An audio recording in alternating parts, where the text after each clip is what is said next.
I'm Rezlar. I'm Frosty. As nobody's really engaged quite yet. Yep. Oh, there we have a bit of. Oh, was that a triple stun for the Mystic? And welcome back to the Value Pack.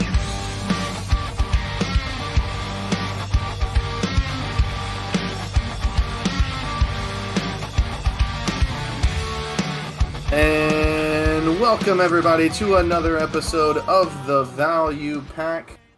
We have a very special guest. Psych! Did you think I'd forget? Did you think I'd forget about our lovely patrons? I bet you did, but I did not. So I want to give a special shout out to the people over at Patreon, specifically our sponsors over at Patreon. My PP itches. I'm sorry. I just want to get it out of the way first. I hate that name so much. Lord Carrot, Talents X Septum, and I Has Issues. Thank you so much to you guys and everybody else that supports us over on Patreon and helps make the show possible. You guys are a fucking legendary. Now, let me tell you about our guest, because it's a very special guest indeed. He is the shot caller for both Snake and Filter, and formerly Vixens, which means that we are mortal enemies forever and always. And formerly corrupt? Formerly corrupt. And formerly corrupt. Formerly corrupt, yep. Sorry, not formally. Yeah. My bad. Formally. It is Narelio. Thank you for joining us, brother. Yeah, man. Thanks for having me. For sure. Now, for people who maybe don't know who you are, haven't heard of you somehow, why don't you kind of give a backstory, like when you started to play in the game, when you started doing Siege, when you started shot calling, and kind of, you know, what you do now. Just like a, brief overview of Narelio, the BDO player. Yeah, so I've been a gearlet my entire life. And I don't know, dude. I just kind of went through it. Node War Guild. I was on the Uno server, and then like the merge happened, and then I went to some guild named Insomnia. I zerged Orca out of I zerged Lucaria at a castle with like 11 guilds, and then I started getting interested in Siege. I made my own Node War Guild, and then I tried to make it a Siege Guild, and not many people like sieging, so then I just ended up leaving, which was like Vixens, my Node War Guild. And then I went to Corrupt, and I kind of just stuck it out there for a while and started sieging, and then I ended up leaving a little bit later after that to join Snake, and that's when I finally started picking up streaming and doing VODeries and things like that you guys already know. So I didn't know you were on Uno. What guild were you on Uno when the merge happened? I was actually in the like transition of actually like trying to join Barcode, but I never got the chance to. And then I just ended up sticking guildless for the most part, because I was a red player back then, and I would just sit at Sawzins and just fucking have the time of my life. I miss those days, but yeah. What was the first guild you shot called in? When did you start shot calling? First guild I started shot calling in was my own guild, actually. That's when I actually started picking it up a little bit more. Vixens. Yeah, Vixens, yeah. Oh, Vixens was all you. That was you made that guild. Yeah. And that was the 30-man. We're gonna kill siege guilds on 30-mans. Brag about a guild, right? Yeah. That was literally it. It was a guild to just run over other people and just shit talk them. I just didn't want anything else in the world. And every few days you'd see in world chat Vixen say another siege guild with an off day. Yep. It's always a fucking off day. I don't understand people. Because it's hard to get people to go to Node Wars when you have to siege, dude. It really is not.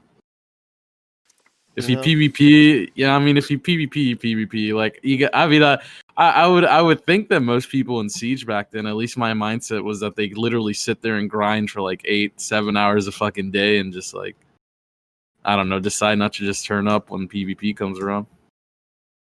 Well, back then it was actually popping though. That's partially true. They pay people to grind for 7 to 8 hours. Not wrong. Yeah. All right. So what happened to Vixens? Why did that end, and then where did you go after that?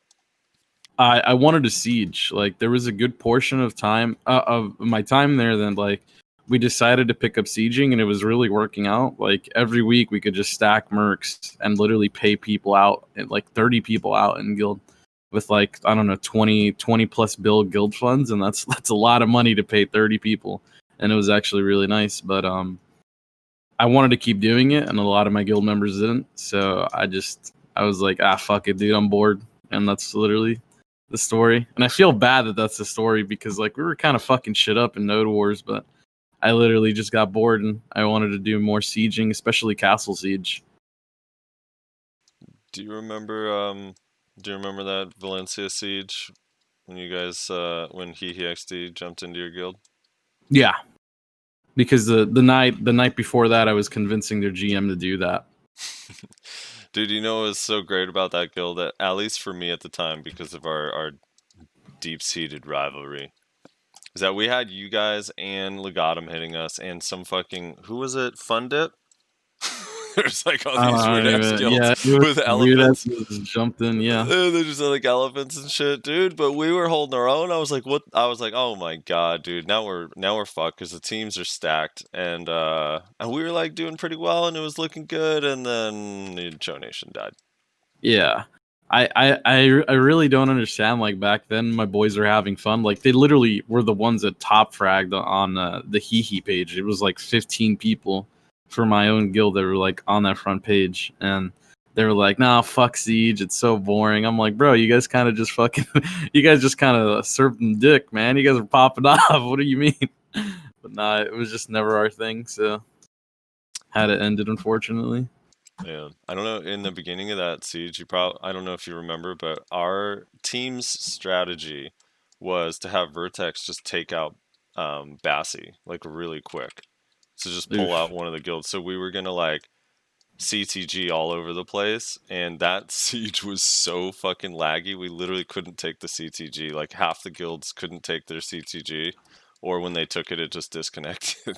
Yeah, that sucks. Because there's there were so like many 22 guilds. forts. I think there were 22 forts that day. It was the stick meta back then. You would just fucking outstick each other and just hopefully like cover enough pegs if someone can't place, or you're all forced to place in a really shitty spot. It was the dumbest fucking thing ever. Yeah, I remember that shit. You'd force them into a really awful location that they can't possibly defend from. Yeah. So after you left Vixens, what was the first guild you went to? I knew someone from Corrupt, and they were talking. It was I knew someone from Corrupt. They were talking about how they needed a Shotcaller, and I really fucking hated Corrupt back then. But I was thinking to myself, I was really bored of, like, this is gonna sound so fucking egotistic, but I was really bored of winning. Like to the point where like I was like, who I like. I was watching Siege at that point. I would watch the podcast and stuff like that, and I made my assumption that Corrupt was one of the weaker guilds, and it would actually be much like a little bit more enjoyable to maybe like go from the ground up and like see if they get strong or not. So I ended up joining Corrupt because they were just starting to get into Castle, and they just lost their Shotcaller too. So it was kind of a perfect opportunity to just slide in. Did they get stronger? Yeah, they got a lot stronger. Now, did you bring? I mean, I assume when you win, it wasn't just your shot calls make them stronger. You brought people with you, no? Did some of the Vixens boys follow you? I brought 2 e-girls. That'll do it. Yeah, no, it was two really geared e-girls. They were actually some of my top fraggers, and they were like literally the only people willing to go there. Yeah. Haxer says still can't believe Narelio chose the shot call for Corrupt instead of Hee. Oh yeah. So there's oh fuck, I forgot about that. Okay, so I left Hee because originally when I left Insomnia, I made Vixens, and I ran Vixens for a little bit, and then I went to Hee because I wanted to take a break. After I went to Hee, I told the GM XI, I was like, "Hey, dude, I'm gonna be murking out into not Corrupt. I just said I was gonna be murking out, and I'll be back in a week." And then I ended up remaking Vixens again. And then they just meme me. They're like, "Hey, buddy, you almost back?" And I'm like, "Yeah, dude, almost." Oh my god. All right, so Corrupt got stronger, and then you probably just got sick and tired of winning so much, so you left Nah. Corrupt Well, as well. not wrong, not wrong, not wrong. Actually, there's a good portion. There's a good time in Corrupt where I was pretty popular for making like huge fucking CTG plays, just like super fast, like just super fast play for what people were used to back then, and it was really fun. Like really, really fun. Actually, it's probably some of my best days there. And then where'd you go after Corrupt? Snake.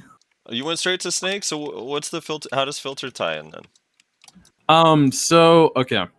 Originally, I was going to stay in Corrupt and shot call for them when I could. When Snake was off region every fucking 2 years, so I would shot call for Snake if they were ever off region, and so some not drama necessarily. I don't know. When there was a Medea siege and I was calling it, and we were getting I believe it was 3v1. It was Estimates Guild. I can't remember its name. It wasn't WeChat. It was the one before that. Camel? It was Vertex and Corrupt. And they were 3v1ing us, and they were talking mad shit, and they're on their streams and stuff. They were typing it in general chat, having like good fun and shit. But the after that, since Vertex got the cap, Corrupt was left on node. So I mean, my boy B-Kill, if he could find you on a node and fuck you, I mean, he's gonna find you on a node and fuck you.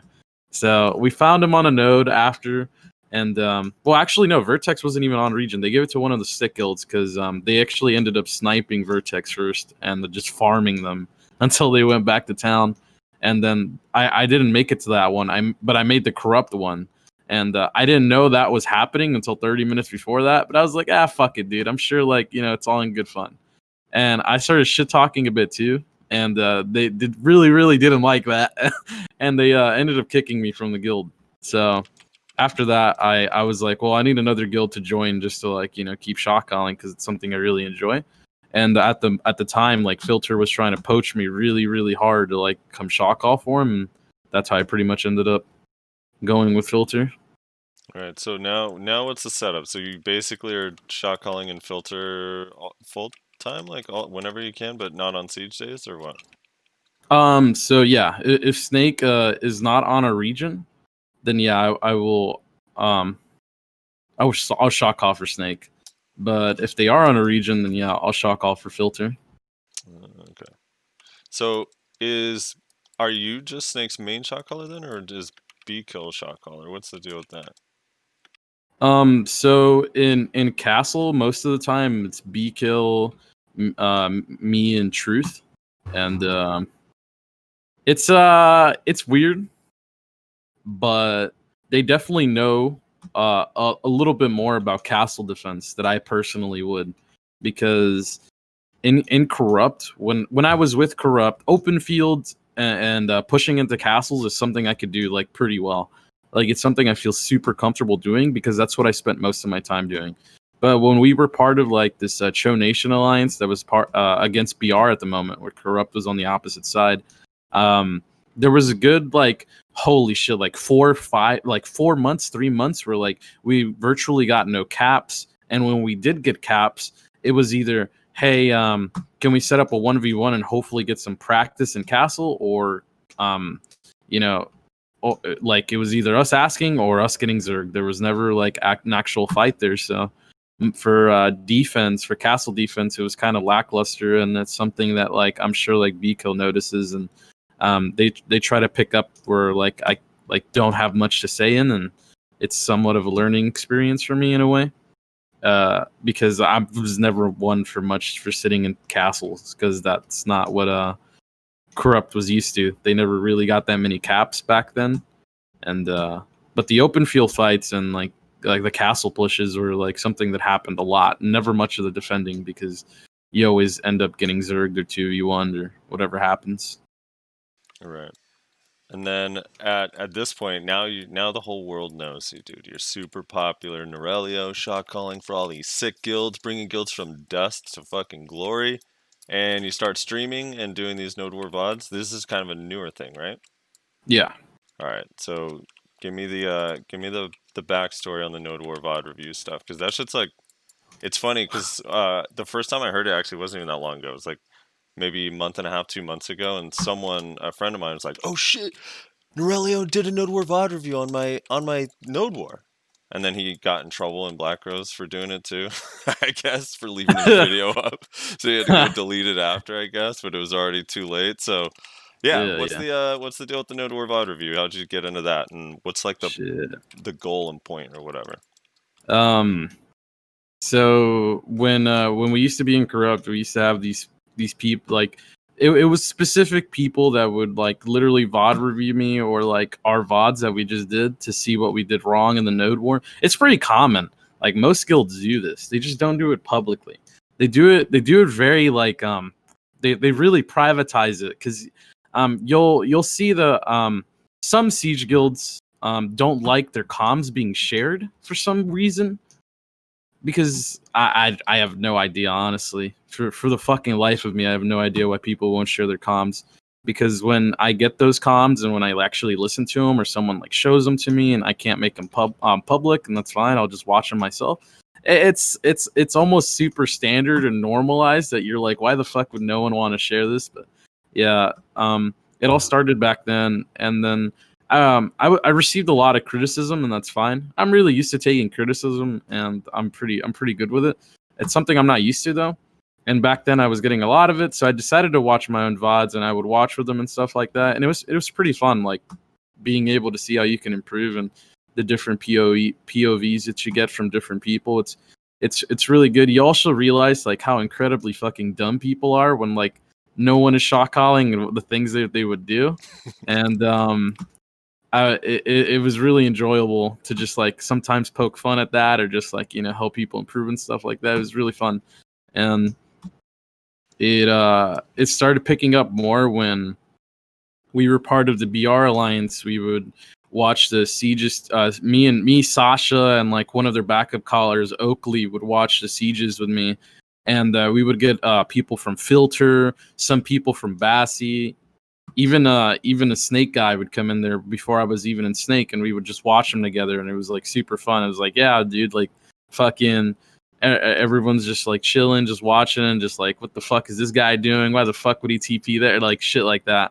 And after that, like after I joined Snake and started streaming, I decided to do it just live one day with Tawaki. He's the filter GM, or like the fucking shadow GM, whatever the fuck you want to call him. Doesn't really have the red border, but we did it live, and like it started picking up. Like I went from like maybe like having like 20 to 30 viewers when I first started to like 100, 120, and then it kept going up and up and up and up and up and up, and it was really picking up. But at some point, like Tawaki couldn't start making any of them because he lives in New Zealand, so the time zones are really fucking bad. So I started doing them myself, and they were really like doing well for my stream, and that's pretty much how I started them. Nice. When you guys were doing the private ones, were you doing it for like just to improve shot calling, or just everything?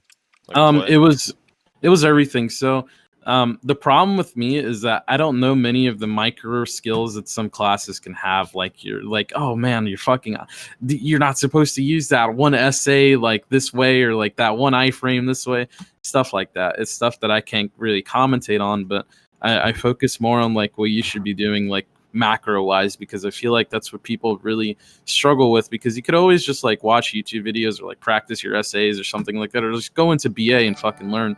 But most of the time people don't know what to do like in the grand scheme of things, because I don't know, they're way too concentrated on getting their own kills or doing some fucking other stupid shit that they're not supposed to do. And that's mostly what I try to like base my commentary on, unless like I know wizard skills, so like maybe I could say something about that, but you know, I try to really stay away from that.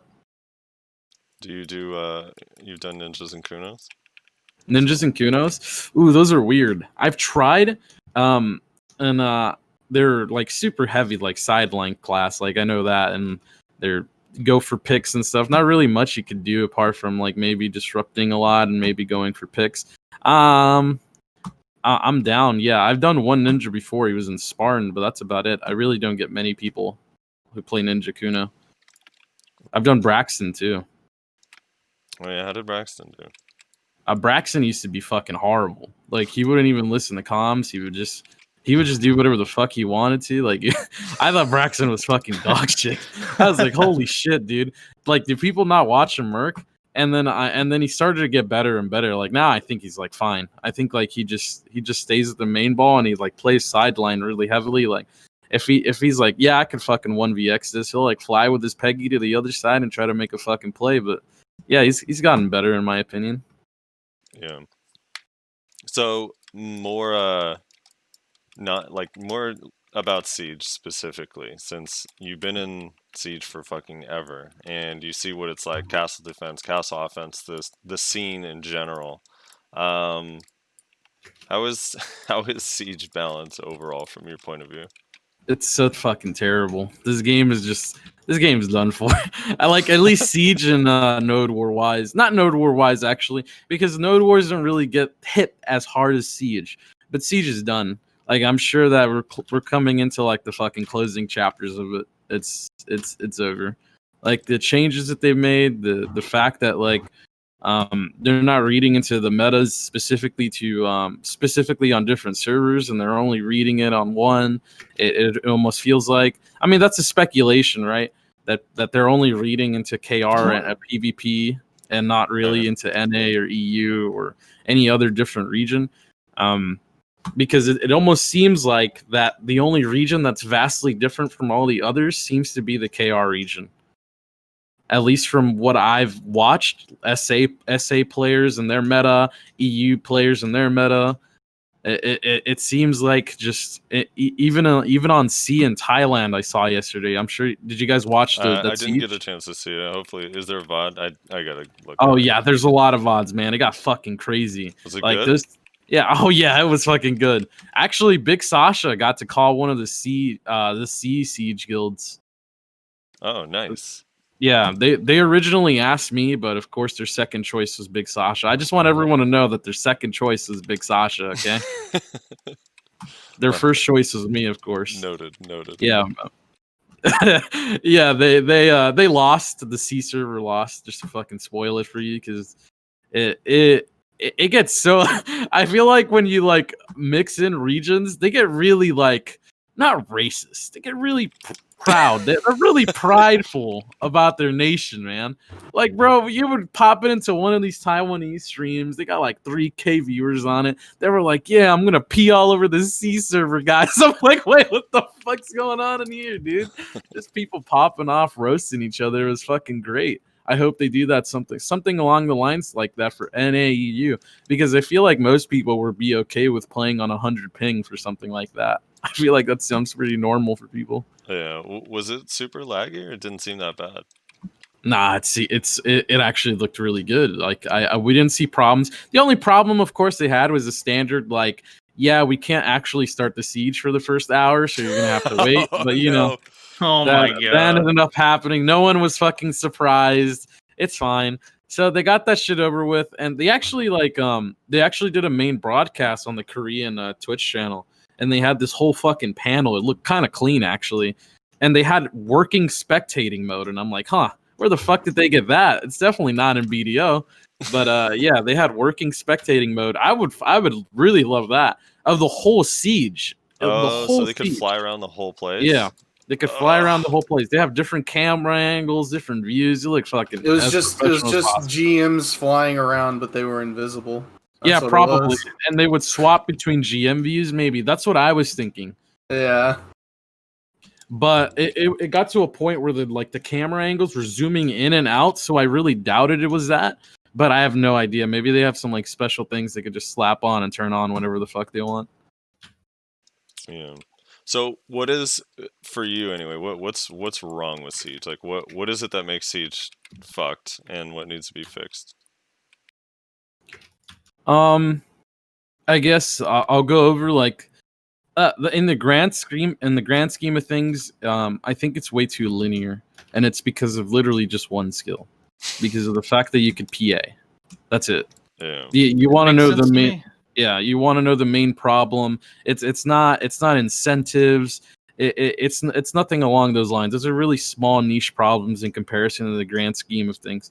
Like the fact that people literally, like I literally base my entire shot calling off of one skill and the fact that we can heal, and that's it.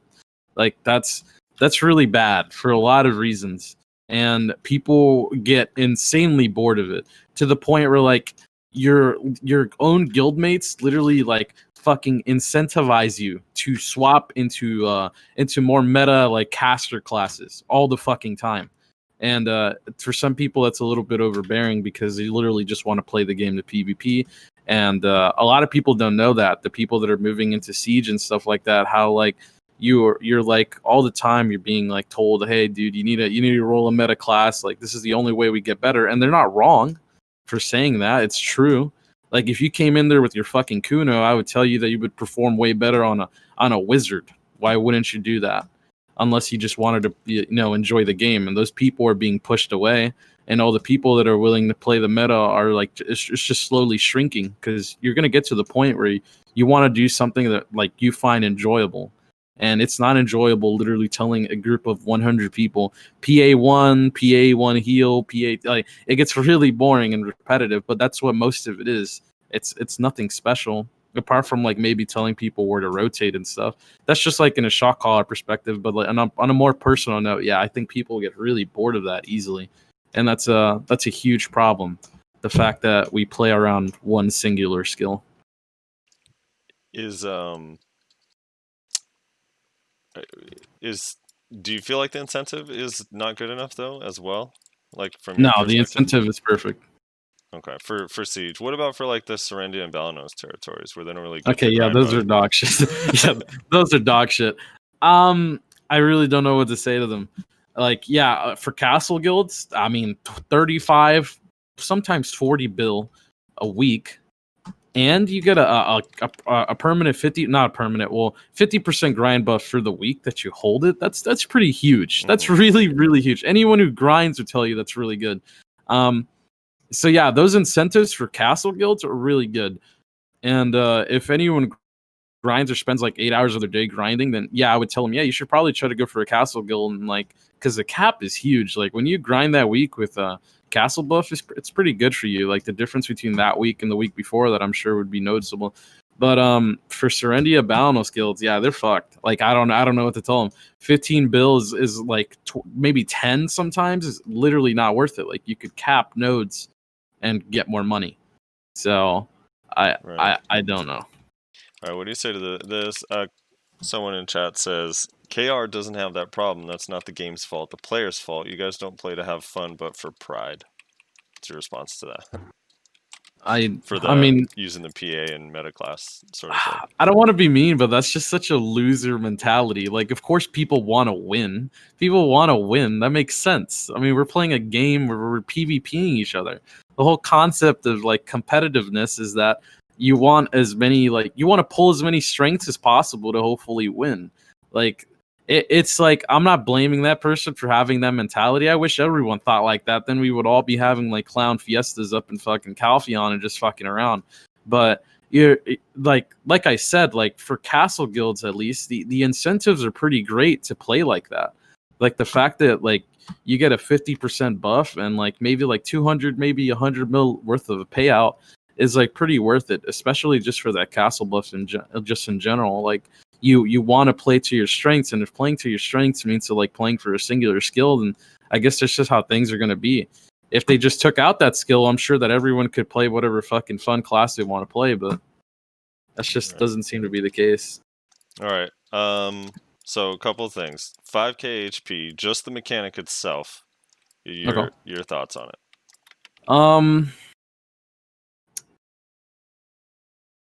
I don't know. It's pretty back and forth, I would like to say, but I think overall it's wow, it's a really rough question for me. I feel like there's really good things about it and there's really bad things. I would in general, I would probably want to remove it because of the fact that it only makes the meta classes that were already meta previously before that a lot more stronger. Right. And that's what really bothers me. is the fact that someone like Nyashi or even you on your fucking Kuno can't just hop into Siege and actually perform because your classes suck ass at sieging. But like a caster can easily heal people back up to 10k HP because their heals scale, and their PAs are worth more because you have a larger HP pool and you can't die through it. So it like really just reinforces the meta that I was just talking about, that like, oh shit, now everyone's just playing for heals and just it's fucking crazy. We're all playing for PAs and that's it. Right. And then I know it's a sensitive subject, but Snake, but with HP, swapping over guilds to like, you know, refresh the HP pool. Should everyone in Snake have been permanently banned? No fucking way. No fucking way. I mean, maybe they could tell us not to do it if they really wanted to, but it seems like they don't have much of a problem with it. So, But Narelio, yeah, trillions.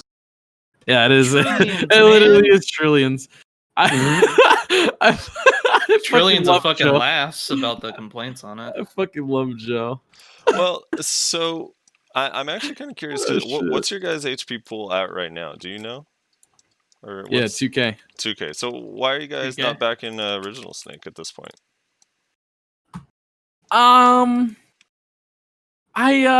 honestly I don't really know how to speak on that. B-Kill works in different ways, man. He thinks of things very differently than most people. I really don't know. Like I would have said that we would have been in region regardless of our HP. But I mean, if we want to swap guilds just to have that little leverage, I think that's fine. I think there is a repercussion to it, of course. Like you don't get to pay yourself out in 2 weeks. You always slash your guild funds in half. There's a little bit of a downside, but of course, no one's gonna say that the HP isn't worth it because it is. See, I was from the outside point of view. To me, it seems like the HP wouldn't be worth it because if it's like 2 weeks of not getting paid, like you might as well just node war for those 2 weeks. You know, like maybe like win the territory, hold it for 2 weeks, and then just node war for 2 weeks or something like that. You know. At least from my point of view, because losing the payout plus cutting your guild fund, it just seems so tedious. I don't know. I mean, maybe I'll change my opinion on it. It really relies on the context of things, because I think that we can pull off wins purely because, like, I don't know, there's like some politics involved or something like that. But we definitely won't win a 2v1 ever. Like, there's no possible way. The HP changes made it to where, like, someone who outgears you and outperforms you cannot like take on a 2v1 ever, regardless of unless they're like insanely weak, like Serendia, Balnos guilds just try to like siege Snake or something like that.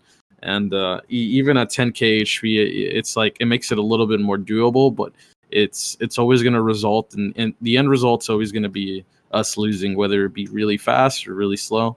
It's just right.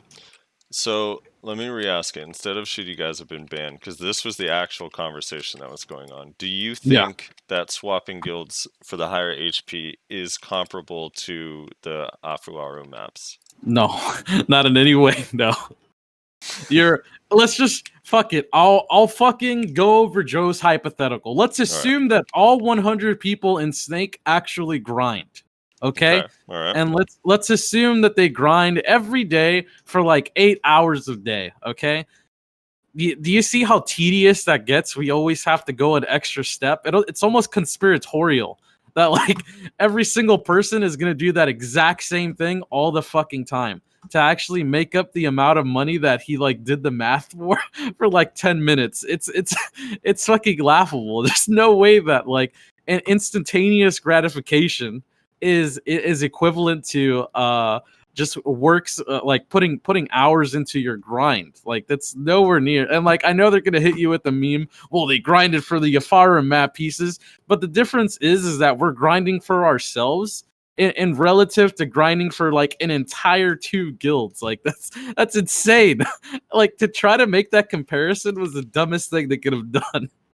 Right. I don't remember the original math, but was the math like how much you make grinding during that week, or was it how much additionally make just exclusively from that 50% buff? Because if you just do the 50% buff, it would take so long to make up the difference, right?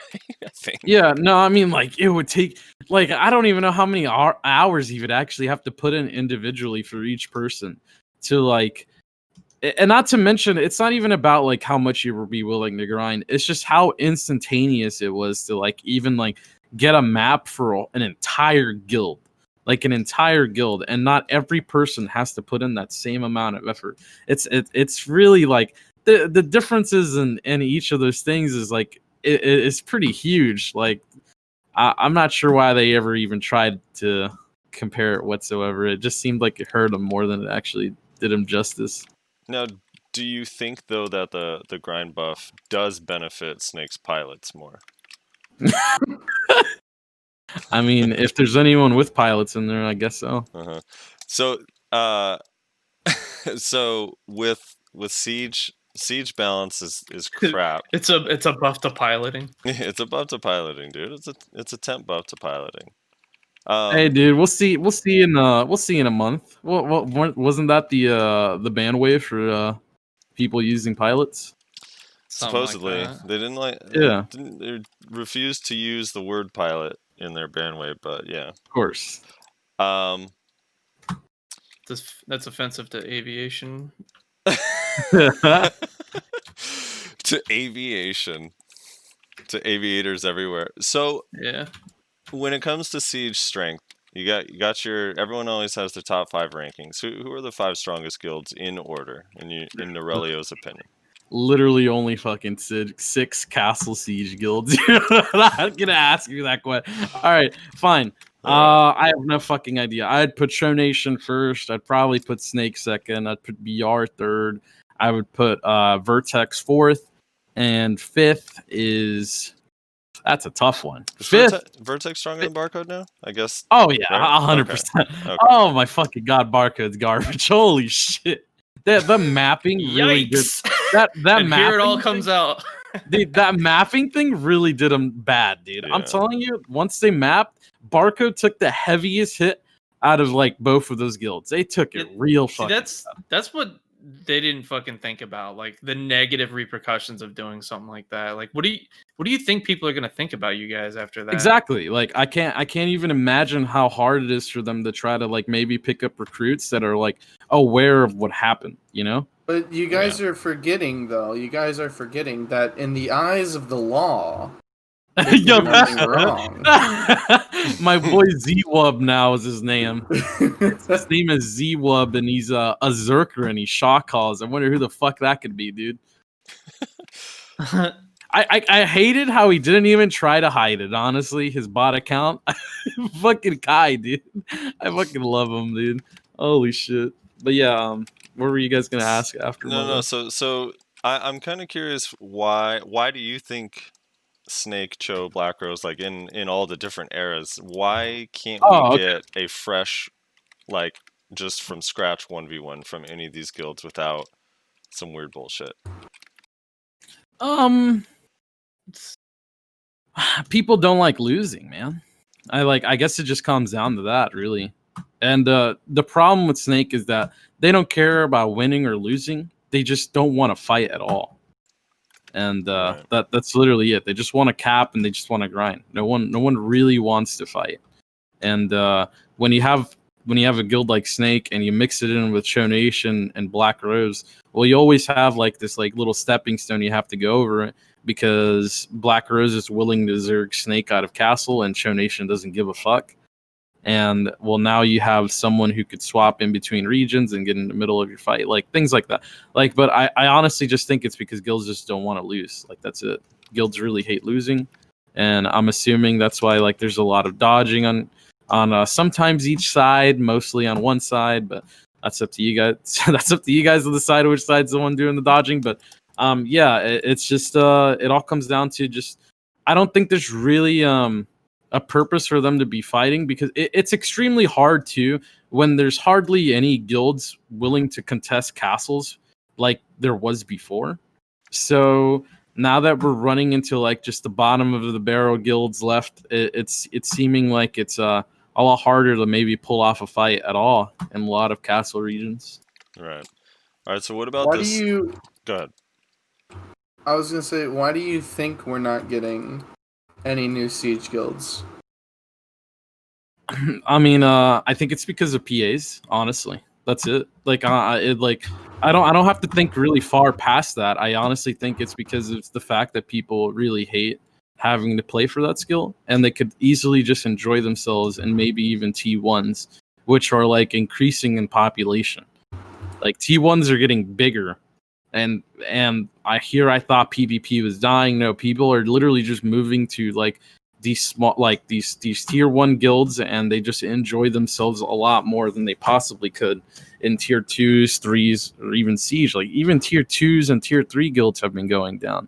Like you could literally, like, most of the time the fight's taking place on one node, and that's with siege guilds on it, and like maybe like quirkless or like brutal. But like I could literally name you off all the guilds that just fight on those nodes, and it's like it's a handful. It's almost as much as like the amount of people that there are on siege. Like it's getting really bad.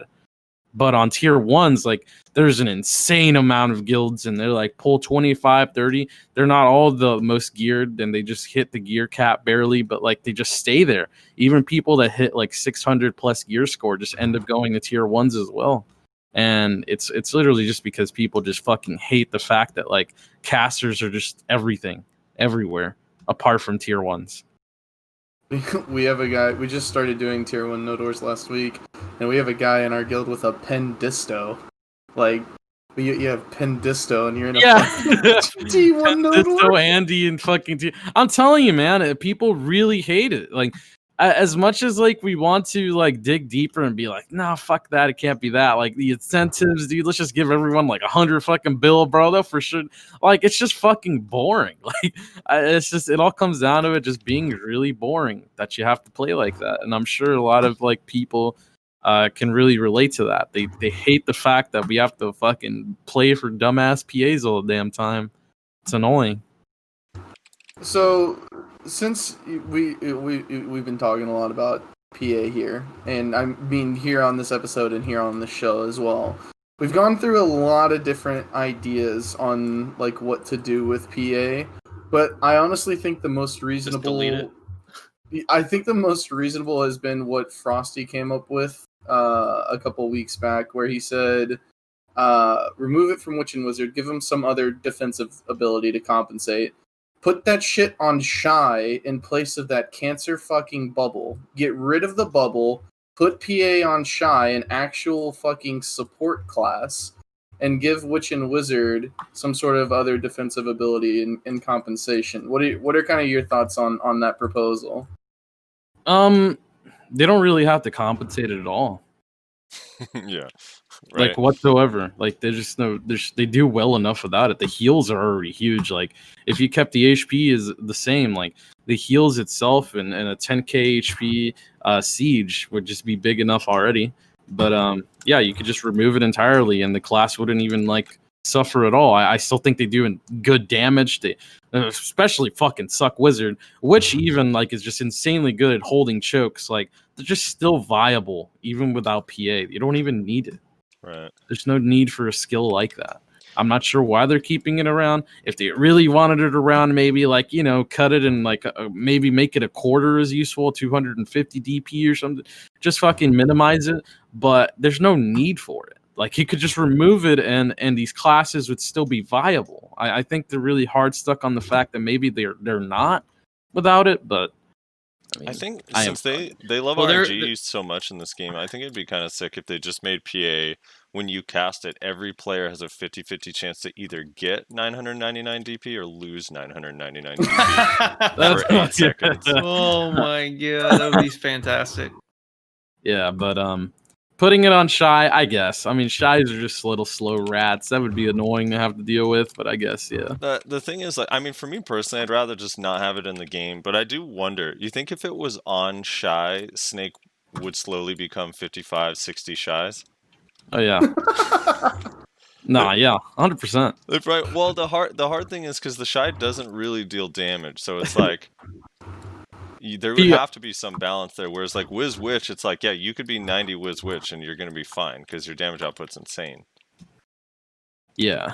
I don't know what Shy if it would work. Also, I mean, I don't know. Would people be willing to play Shy? This shit's awful. I mean, I've seen Shies run over Steve, so honestly, like, I'm sure he could clap a couple of more Snake members, including myself. So Shies, they're getting slept on for damage. They are there. Rose, you should play Shy. Fuck no. It's kind of like Archer, but mid-range. Well, then It's not. What's the most busted? All right, let's take PA. We know PA is. What's the most busted class in the game for you, Narelio? Well, since I play Suck Wizard, I would have to say it's Guardian still. Honestly, fuck that class. I hope they keep nerfing it, dude. There's nothing wrong with Suck Wizard. It's fine. Oh It's my fine, gosh. you said- The fucking denial. You're too close. You're It's too fine. close. No, I'm joking. Yeah, Suck Wizard is definitely, if they're gonna butcher any class, it'd definitely be Suck Wiz, man. But the problem with it is that I feel like it would be pretty hard to nerf unless you just took its split TP, which is something that just makes it. I think people sleep on that, dude. It's a split TP that makes it. Like, the damage is good, of course. I'm not saying the damage is bad. I'm just saying that the split TP fucking makes it to where, like, these motherfuckers can, like, hey, bro, zoom in, fucking, hey, drop my 5 skills, zoom back out. Like, that's the thing. Like, the fact that they have an out. If they didn't, well, that'd be a different story. I'm sure a lot of people would be okay with that. Like, Yeah. I think the split TP is fine. I think the issue that I have with the Suckwiz, and I've been complaining about since I fucking started RBFing again, is the fact that they essentially have 3 teleports, which I was not aware of at the beginning of Succession. Because they have the Suckwiz, fucking... Yeah. They have the fucking earthquake shit that Yeah, also fucking teleports them. So whenever Suckwiz came out and people were like, they have 2 teleports, it's a split teleport, I was like, oh, that's actually probably really good for the class. That'll help a lot in 1v1s. And then I start fighting them in RBF, and then I'm seeing a Suckwizard teleport in, Voltaic, teleport again behind me. I'm like, okay, he's out of teleports. I go in, and then he just teleports away. And I'm like, wait, what? What happened? 2 teleports? Hello? I was told 2 teleports. What is happening? yeah. Like, and I think the split teleport is fine, but they essentially have 3. So, for any of the people in chat that have delusioned themselves enough to the point where they think they're actually gonna nerf a witch or wizard class, I'm sorry to tell you, man, it's not gonna happen. All right, and if they do, they're not gonna be removing what makes it OP. They're maybe gonna nerf the modifiers a bit, but it's not gonna happen. I'm sorry to tell you, man. Like, I was in hope that it would happen with awakenings on witch and wizards when I thought they were fucking busted. And I mean, they nerfed the 100, but the classes still just like are meta as fuck. They do damage and they got PA. Like, it's just, I think it's just gonna be a nightmare that we all just have to live with. And if we play BDO, because it's getting to the point where I don't think they're ever going to do anything about it. I don't think there is something they could do about it, to be honest. Well, they're afraid of all the sales, you know, like everyone had to go to Witch Wizard, and then they decided, you know, like, oh, we don't like the coupons anymore after what, a year and a half, 2 years. It's the worst change ever. Rez, you also remember that 3rd teleport has a stiffness on good hits. Yeah. That is stupid. Also, the very concept of Suckwizard annoys the shit out of me, because it essentially is like, hey, what if we took Awakened Witch, a class that is very powerful, but has very defined and easy to abuse weaknesses, if you're like a good player and know what you're doing.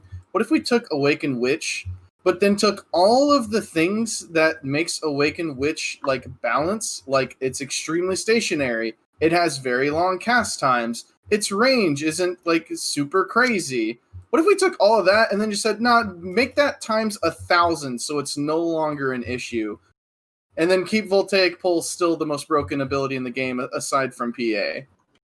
Like, that's essentially what Suck Wizard is. Suck Wizard is just Awakened Witch but it's extremely mobile, it's extremely fast, has no cast times, has the range of a fucking archer. God, it's so Like, good. what the fuck? Who thought of this? It's so Who good, thought dude. this was a I good like idea? I like your commentary.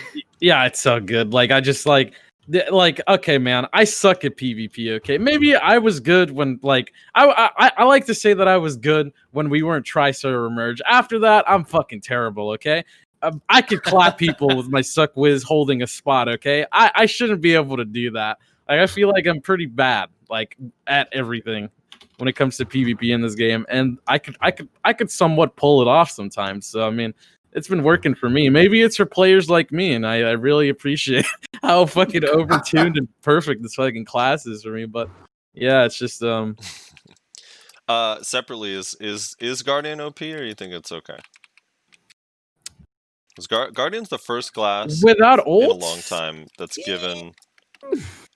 Yeah, it's the first like melee class that actually can frontline in a long time. I'm not gonna But- lie. Right now, like after watching the Thailand and the Sea Siege as well, like with the nerfs and everything for Guardian, I think it's a more bearable than it was with the 100 spams. Right? I feel like everyone can say that they're easier to kill now for at least casters, and casters are pretty meta in Node Wars and Siege. They're easier to kill for casters. And I feel like a couple of other classes do a bit more damage to them too, right? Yeah, a lot of classes. Yeah, a lot more. Yeah, Archer does like 30% more damage to Guardians. Yeah. They're bearable. Like they're actually bearable right now. I actually think they're pretty bearable. I'm gonna be honest. Maybe that's like a controversial opinion. I think. No, I forget. Did the ult get nerfed this patch or next patch? I don't remember. The suck ult. Oh, This is the one this you were talking about, patch. right, Narelio? Okay. Yeah, the The suck Suckle got nerfed this patch. Yeah. That's thank God, dude. Did you watch the Sasha clip, Narelio? Which Sasha clip? Did you link it in? No. I'm just the one where he teleports into what was it? Oh History. yeah, Kurtuga. Kurtuga, Yeah. Well, that's not really Sasha. That's Big Maida, dude. Big Maida. That's Okay, guy. okay. Yeah, that's a different guy. No, I'm not even memeing either. There's two of them, and that was the. He was pretending to be the other guy. But yeah, no, I've seen that. It's disgusting. I'm glad they nerfed it because it like what the fuck? Like I literally spent 4 hours watching McKay ult with McKay's like, I'm sure you guys fucking. There's no way you don't know who the fuck that overly geared Guardian that like everyone feeds BSR to. It literally spent 4 hours watching some motherfucker get fed 500 BSR to ult a ball continuously. And it was insane, dude.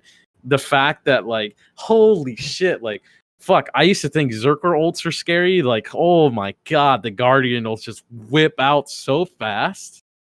And it has a range on them, and it was fucking crazy. Also, the DPS is the other thing that's crazy, right? Because like Zerker ult does a lot of damage, but it does a lot of damage over like a full second, maybe even a second and a half, and also it requires the Zerker to click to move to get the full damage of it, right? So if they fuck up their click to move, they're not getting the full damage of it. Yeah. The Suck Guardian ult is like 0.5 seconds. There's no like indication that it's like about to go off. Like the Zerker ulti, at least there's like a little charge animation. Second. Yeah, a little quarter-second charge animation, so you can be like, "Oh shit," and like V or something. There is nothing of the sort. It just happens. Like, and people are like, "Oh fuck, what happened to like a tenth of my guild, dude?" Instead of being a second, maybe a second and a half, probably closer to a second, it's like another just like instant 0.5 second like DPS. It's just problem, like, what the fuck? The problem with it is that the ult is good, but the fact that they could do it every 4 seconds, like the skill itself is on a ridiculously low cooldown. I'm talking about this motherfucker with ult, iframe away because it's like a 5 second fucking iframe. It's insane, dude. They could just fly out and you could go back in, ult again, iframe again, ult again. It's insane, man. How that was like ever like who the fuck some fucking 3-headed like a Pearl Abyss actually thought that was okay. That the cooldown was like 3 seconds. It could just ult again. Well, I can tell you, it was the same guy who thought Suck Wizard was a good idea. Yeah, it's fucking. It was bad. It was real bad. Like that ult in general was really. The 40%, it's actually noticeable. I'm sure that it's not going to be as abusable, but we did see that like a Snake member that was like 307 or 309 AP maybe, I can't remember, can still use the ult and fucking pop you with it. So like if you have insane gear, you could still do the same thing, but at least you have to have insane gear now. So right. For a little while. I still love Sasha's clip. The one where he goes in and just he just bodies the entire guild. I love too that he's calling them all bad. He's just killing them in one shot that can't defend themselves. They can't even do anything. They're so trash. Oh my god! So, look at them. They're all so bad. They're just sitting there like, oh, there's Sasha. Like, I'm dead. Yeah. Oh man, I love the BDO toxicity, the logic behind how someone's considered bad or good. Dude, so what about an organized, how about this, Narelio? An organized siege, right? Where we get like, let's say you said 1 and 2. So just for this example, we'll go Snake and Cho. We organize siege on Serendia. Snake and Cho place. It's streamed live. Dr. Positive, good vibes guy. All right. It's a 1v1. Big event for prize money that goes to a donation of the winner's choice. 1v1, so you wins. Both guilds have to actually try hard, otherwise you're a piece of shit because it's for a donation. Yeah. Well, would you guys want that? We should get that going, dude. I don't know if people would actually be down for that. Maybe, I don't know, dude. We just fucking. I don't have to tell you, dude. Snake just wants to chill. Like as B Kill says, I just want to chill, baby. I just want to chill. Right. He just wants to chill, then bro. we move it to Black Rose and Cho. Right now, he's fucking booty banging some fucking Destiny 2 mobs right now, dude. He just doesn't want to even play the game, bro. Destiny 2 mobs? Yeah, dude. He's just popping off, bro. What do you think is more exciting, Siege or the T1 Siege that's happening every week? The T1 Have you been watching the T1 Siege? Yeah, no, yeah, it looks fucking fun. Like, yeah, 100% the T1 Siege is more. The fact that you can do some nutty, quirky shit just whenever the fuck you want and like just have fun is just it looks enjoyable. And Siege, if you did something like that, it would have way more consequences and you would probably lose. But I mean, hey, so I'm talking about the Griffin drop, right? You guys are talking about that, or they like yeah. I gotta get your opinion. In the I put that link in there. This is the one we were looking at last week, the Griffin attack. Yeah, I've seen it. What's your how pro play is this? It's something I would do. So like pretty 500 IQ, honestly. You could probably do it in Valencia Castle with the hot air balloons, dude. Oh, just gotta load up in Alta Nova, dude. 8 minutes later. Snake's dropping down. It's really good because of the fact that if you look at the mini map, it doesn't look threatening. It looks like one dot, it's like, just moving towards you. It's like one stupid fucking moose or some shit dashing at us, and then fucking 30 people just come out of the air. You're like, wait, hold on. The problem is they're all half health and CC'd the second they land. Yeah, because even though we're basically superhumans, our ankles still hurt when we drop down 3 feet. They should have popped the damn. Isn't there a falling elixir? Yeah. They should have all just had pure blackstones, dude. Yeah. Hunter's closed, and some other shit. So since you have watched a million different shot callers and you do your Node War VOD reviews, who, in your opinion, outside of yourself, obviously, is your favorite shot caller? Like, who do you think is actually super good at shot calling? You actually like learn from them or think they're whatever, inspired by them, whatever. Yikes. He hates everybody's shot calling. No, I don't. I don't hate everyone's shot calling, but he's like, I like B Kill and I like Truth. Yeah. Honestly, B Kill doesn't do much shot calling. It's more like I don't know. B Kill does some fucking does some shit that helps though. But Truth is funny as fuck. But outside of just, I can't think of like really. I'm sure like I don't get to hear much of him, but I hear Swiggins is really good. The Cho Nation shot caller. I've watched a couple of his VODs actually, where like they actually had shot calling because they leaked them, but those Cho Nation members were executed right after they fucking leaked their VODs. So rest in peace for them. But yeah, he's really calm and pretty collected and pretty decisive, and that's what I try to do most of the time as well. Is like I feel like a lot of people are really indecisive, and that's what ends up like fucking them over in the grand scheme of things. And it's pretty like you'd be surprised that Cho Nation has like a pretty simplistic way of shot calling, and it really is like really efficient. I guess that's one. And other than that, like I mean, Big Sasha's big hype. So you know, like sometimes I don't know. Lately, I've been getting pissed off at him because he does some stupid fucking shit and he just blames his guild for it. Like that's dumb. But like back when like he used to not be like such a fucking Mulder and just like shit on his guildmates all the time. He used to be pretty hype. Who else? Vudani's pretty good too. He reminds me a lot of like what Swiggins does. He's pretty like calm and he tries to stay collected and try to be as decisive as possible.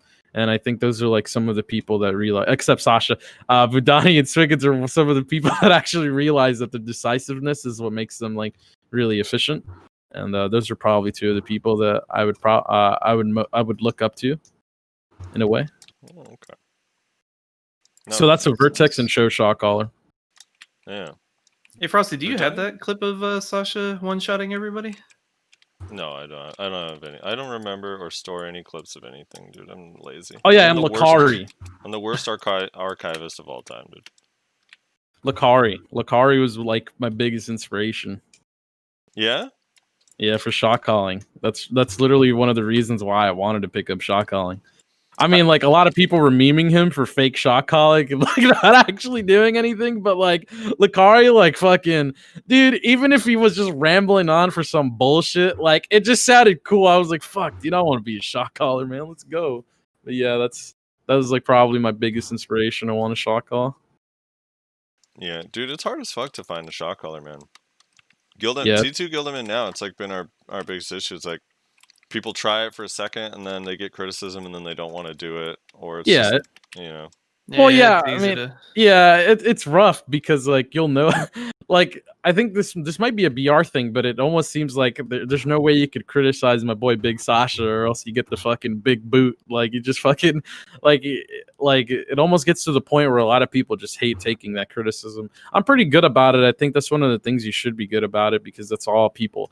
Like the only thing that bothers me is when I'm mid siege and someone just says something really fucking stupid in guild chat. Just something unbelievably dumb. They're like, "Oh, dude, we should have pushed out at this 19th fucking second here in this fucking moment." And I'm like, "Dude, we were all dead or something." Like it's just something like that would piss me off. But pretty much, I'm pretty good with criticism. I think it's fine. Like I give criticism all the fucking time. I should be able to take it, in my opinion. But well, I forgot what the fucking question is. I hate when I fucking ramble on and I forgot.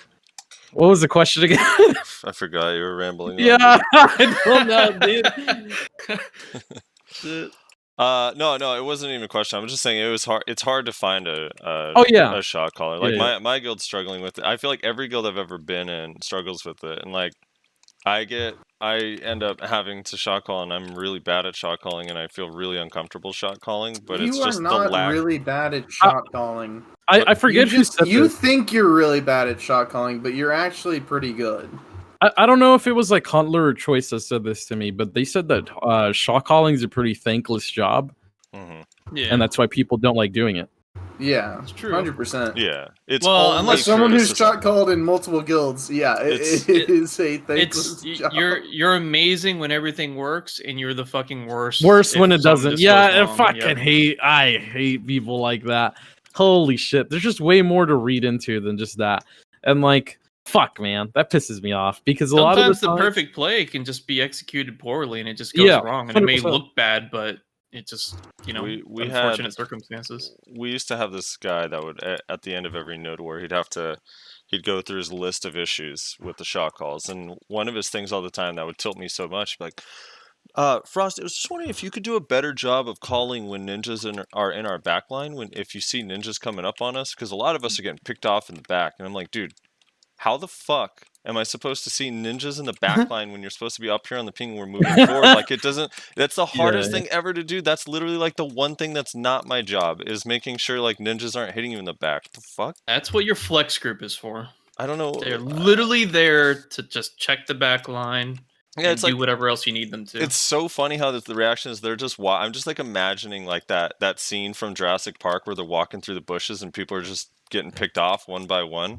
Right? That's like all the wizards in my guild, and they're like, dude, Frosty, why aren't you doing anything about these ninjas back here, man? They're getting us. It's just like, dude, there's nothing I can do. I don't know. Look out for ninjas. All right? Just say it at the top of the war. I think I have a pretty good I think I have a pretty good representation about how we feel, because the whole meme that like you're supposed to be able to like literally call for everything is fucking insane. That if you actually expect one person individually to take care of like literally every aspect of a fight, it's pretty crazy. I'm trying to find the clip right now. It's like I go off on people when I was in Corrupt about not using their microphone. And okay, yeah, I found it. Here it is. All right, here we go. It's timestamped. Yeah, you could play this on Okay. stream. I think it's timestamped. Yeah, it's timestamped. It goes a little bit past that. I fucked up this timestamp a little bit, but you should be able to see like That's exactly how pissed off I get. Pick one. I fucking hate this. You stop. I'm not gonna micromanage you, man. God, half of you have brains. You're all fucking early 20s. How are you guys gonna get jobs? How are you guys gonna be social? You can't even talk in a fucking MMO. That's so embarrassing, bro. Holy shit. Dead, dude, by the time you get He's going off, you're dude. gonna be He's fucking homeless unleashed. by the time you're 40. It's actually fucking insane. You guys have absolutely zero fucking IQ, and it makes me mad. It makes me so fucking mad. You guys can't speak. We're in an MMO. How are you gonna get jobs? Dude, Join Corrupt today.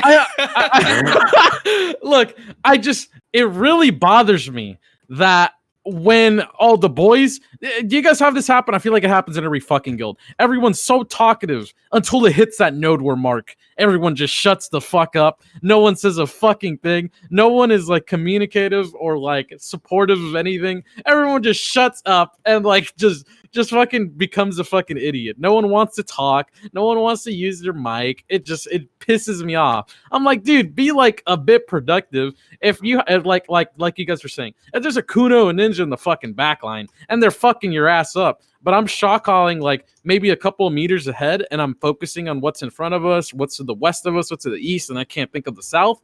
And like you can be like, yo, there's people diving us, turn around. Then like, what the fuck, dude? What's stopping you from like hitting that push to talk button? That pisses me the fuck off, man. Yeah, dude. The biggest one for me. Well, I feel like in smaller guilds, I don't know. Like I've always had kind of the opposite issue. Is everyone's a fucking expert? Everyone goes on and on and on. It's like, dude, way too much fucking information. Like you don't have to say every time you see a fucking dot when we're in the middle of an engagement. Like or any. It's just like, dude, we get it. There's people on the screen. You're talking too much. But one of the things that like tilts me so much is like communication with defense is really hard. And I don't know how other guilds have always done it, but for me, it's always this situation. Defense, like, they have like 5 or 6 people hitting us right now. It's like, all right, are you guys cool? Do you need us to send people back? Like, nah, we're good. Yeah. We're okay. We're fine. And then We're your fine. act- and then you come back and, And then you we have res, nothing. and then we res after we wipe at the base, and we're like, hey, where's our supply depot? Oh, they got our supply depot in our 2 recovery centers. And I'm like, what the fuck, dude? Like, then say you need help. Then you actually do need help. Don't say you're okay. Like, it takes a long time for 5 people to take out that many structures when the defense is defending. Like, how that means like there was like 5 minutes of them just going ham on our shit, and you didn't tell us it's that rough. you need help. I Five don't minutes of get them it either. getting I don't rolled get at it either. base. I don't get it either. That's always been like I actually when I first joined Corrupt, one of my problems was that I was calling the ball, I was calling for flex, I was calling for our cannons, I was calling for our Ellies where to go, and I was also helping calling for defense. Like literally everything was directed to me. Every little piece of information that you could think of was directed to me. And I was handling it pretty well the first couple of months. But then I started getting pissed off because I was thinking, what the fuck is everyone else doing if I'm doing all this? Like, are they just sitting back, just enjoying a comfy node war, dude? Don't worry, dude. I got it all. Yeah. That like pissed me off. I'm like, no, like it really helps a lot when people take like this proactive approach to just maybe wanting to like maybe feed you information or like telling you, hey, I know like we're like, I think there's a clip of me like we're 1v1ing a guild, and then someone asked me, hey, where do you want me to cannon? I'm like, dude, the only fucking guild on the map, man. Just fucking cannon though. That pissed me the fuck off, man. I was like, are you serious? Like, Jesus fucking Christ, man. People really struggle just like thinking for themselves sometimes, and I think that's bothers. I feel like the first clip I ever saw of you was, I think you were shot calling, I want to say for Filter, but it may have been Corrupt, in like a Calpheon, I think it was a Calpheon Siege, and you were just like absolutely losing your fucking mind about, I don't remember what it was, but like you were straight, like it wasn't just like you tearing into people, it was like you straight fucking like yelling, like screaming, like what the fuck are you in? Like going full Sasha, basically. I was like, holy shit. It could be a lot of moments. I think I know what Calpheon. I might have been talking to our cannoneer. Her name was Erica. I don't know. Like the Calpheon Siege, were like I was doing really well. I think it was against Vertex. I was not getting us farmed. I was playing it really slow and super well. Like the scores were like almost tied. And that's pretty unheard of when you're fighting a guild equal in strength, holding walls against you. Like you would never in a million years go equal in kills and deaths. Like that's almost like really hard. But I was playing it really slow, and we would keep ticking the gate down, but the fucking cannoneers would set up way too early and just get fucking just dicked on, and we wouldn't get any gate damage. And I was like, guys, just wait until we're there. I'll tell you, I'll ping it, and I'll say it in comms. I did, and it never happened for an hour and a half, and I lost my fucking mind. Because I was like, holy shit, dude. Like, do I need to get on that cannon? Do I need to get on that fucking elephant to charge the wall? What the fuck do I have to do to just stop this fucking madness, dude? Because it actually gets to me when it happens too much. Like 20, 30 minutes, I'll be okay. Maybe I'll mauled once. A whole hour, an hour and a half, I really start going in. I'll fucking tear into whatever the fuck I have to tear into.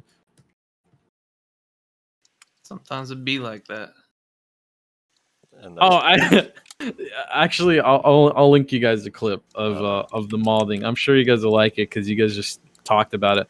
There is one of me with Filter with the Ellie riders. For some reason in NA or maybe in every region, Ellie riders are so fucking bad. Like everywhere you go, I don't know. For some reason, I feel like the dumbest players are the ones that ride the elephants. I don't know why that is. Is it like a curse or something? No, that's where the dumbest players are put. What? Why did?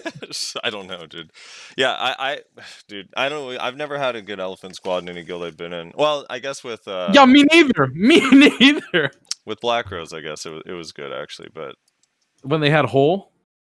Holy yeah, no, I was posting. He was the Ellie rider, bro. Okay, so this is a clip I'm gonna play on the stream. Here we go.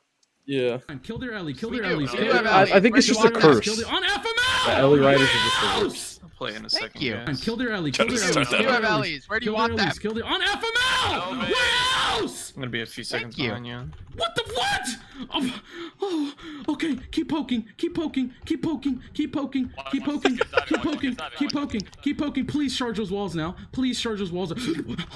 I'm about to lose my goddamn mind. There's no way. Give me the Ellie. Give me the Ellie right now. Give me the Ellie right now. Demount. Demount. Dakota, take over. Demount the Ellie right now. Kill this Ellie. Kill this Ellie on my ping. Kill this Ellie on my ping. What are you doing over here? Get the Ellies off. Get the Ellies off. Get the Ellies off. I'm not memeing. The people who are riding the elephants right now, get off. Not the corner. Keep hitting that corner. Melees, get on your horses now and start horse charging these walls right here on my ping. Oh my god. You elephant riders are so fucking terrible. The only one who did semi-good job is Guts, dude. Holy shit. Keep poking, casters. Melees charge. Melees charge. Melees charge. Melees charge. Dude, hold on. I got that fucking first part of that clip Kill though. their alley, kill We their do. alleys, We kill do their have alleys. alleys. On Yeah, FML! Where else? Thank you. Oh, I forgot who the comedian is, but it reminds me of that fucking when the dude's talking about going through the drive-thru. He worked at the drive-thru, and they're like, where do you want after they order their food? Like, where do I go? It's like, where do you go? You follow the one fucking road that you're on Yeah. to me. Dude, it was literally the only fort on the seas. I'm like, where else would they go? Oh my god. I got so pissed off, but like what pissed me off more is that I'm literally pinging the elephants where to go, and they just take a fucking fat swerve around the base, do a couple of laps before they actually pick the wrong spot to go to. That shit actually tilts the fuck out of me. Oh my god, dude. Yeah. Well, that's shot calling in a nutshell right there. Yeah. Unfortunately, no, there's some people who have it and some people who don't, you know? Most people would quit, and Narelio didn't, and that's why he's still shot calling. I don't know, it's tough, dude. You should try shot calling for like a low tier T2 siege guild. See how tilted you get. I think you'd love it. You should shot call for a tier 1 guild. That would be funny. Oh my I have God. for EU and one for NA actually. It went really well. Maybe. All right, here. Let me get a pro tip from you for my guild, and maybe I'll pass this information along. So we don't have a lot of wizards and witches. So our engagements are a lot of like flex type classes. We do like 30-man, 45-man, whatever, right? So how do you shot call that shit when you literally only have PA1? Like, what's the strategy? Even though everyone you're against has Wiz Witch. Like, what's your overall approach if that's the case? Really only realistically one approach, and you have to bait PAs. There's a lot of the times you have like this like weird like time where like you actually get not weird. You get to set up for the 1v1 because they're either pushing to your base or you're pushing to theirs, or you meet in the middle, right?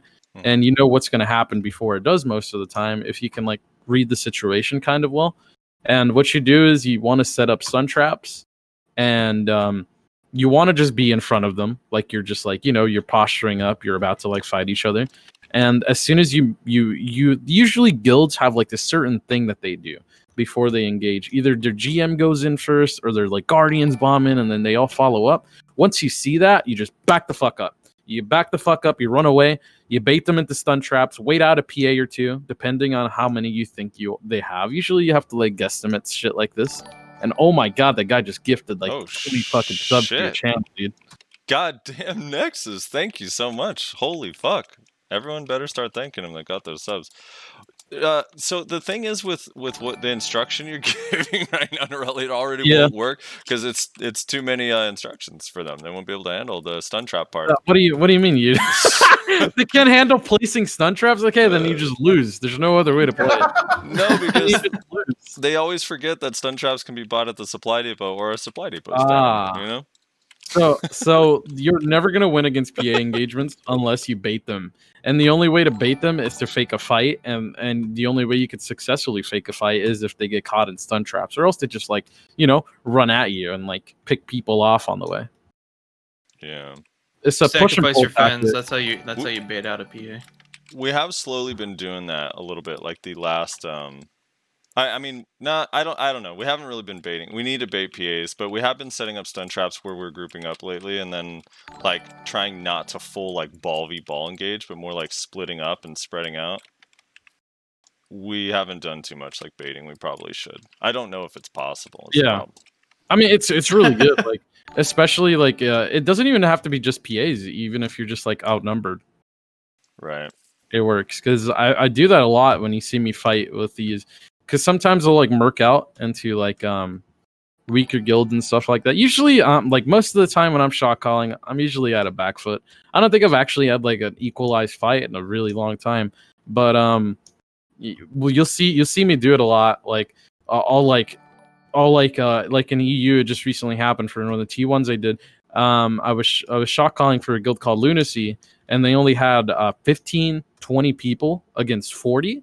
And I constantly just set up this like stun trap field on the top of the hill, and we would fake and engage. We would bait them out of their base. They would come out. They would take the fight there, and I would tell people to feed BSR to like a Valks instead of Guardians this time, and they would get some like suctions on the stun traps, and like they would wipe. Like in a world should like 15, 20 people should be wiping 40, but if like you set up the right fight for it, like you can pull it off pretty well, and like that sort of stuff like is really doable when you start picking up more on the like the more normative like sort of shot calling, like the directionals and things like that, and the pinging and stuff. Once you get used to that, like you can start doing things like that, and like numbers don't start to become a real problem until maybe later on in the war when death timer starts spiking, because you're always going to lose most of the time if you're just outnumbered and the gear is equal because of death timers. But there's ways to play around it, but it's never, most of the time it won't end up in you winning, but it'll at least make it more fun and enjoyable and a bit more playable. Right. What do you think, besides Wiz Witch, what are the classes that, if someone were to apply to join Snake, what are the classes that people would not have to roll off to stay in Snake? Like, which classes are good in Nodorn, or good in Siege? Shy. Okay. Shy, Wiz Witch. If you need Shies, there's like a cap on Shies, of course. Like, you don't want too many, but you want just enough to hold off, like maybe a 1v2 or a 1v1, you know, because it makes it way more bearable when you're holding casts. Casters, we already went with that. Zerkers.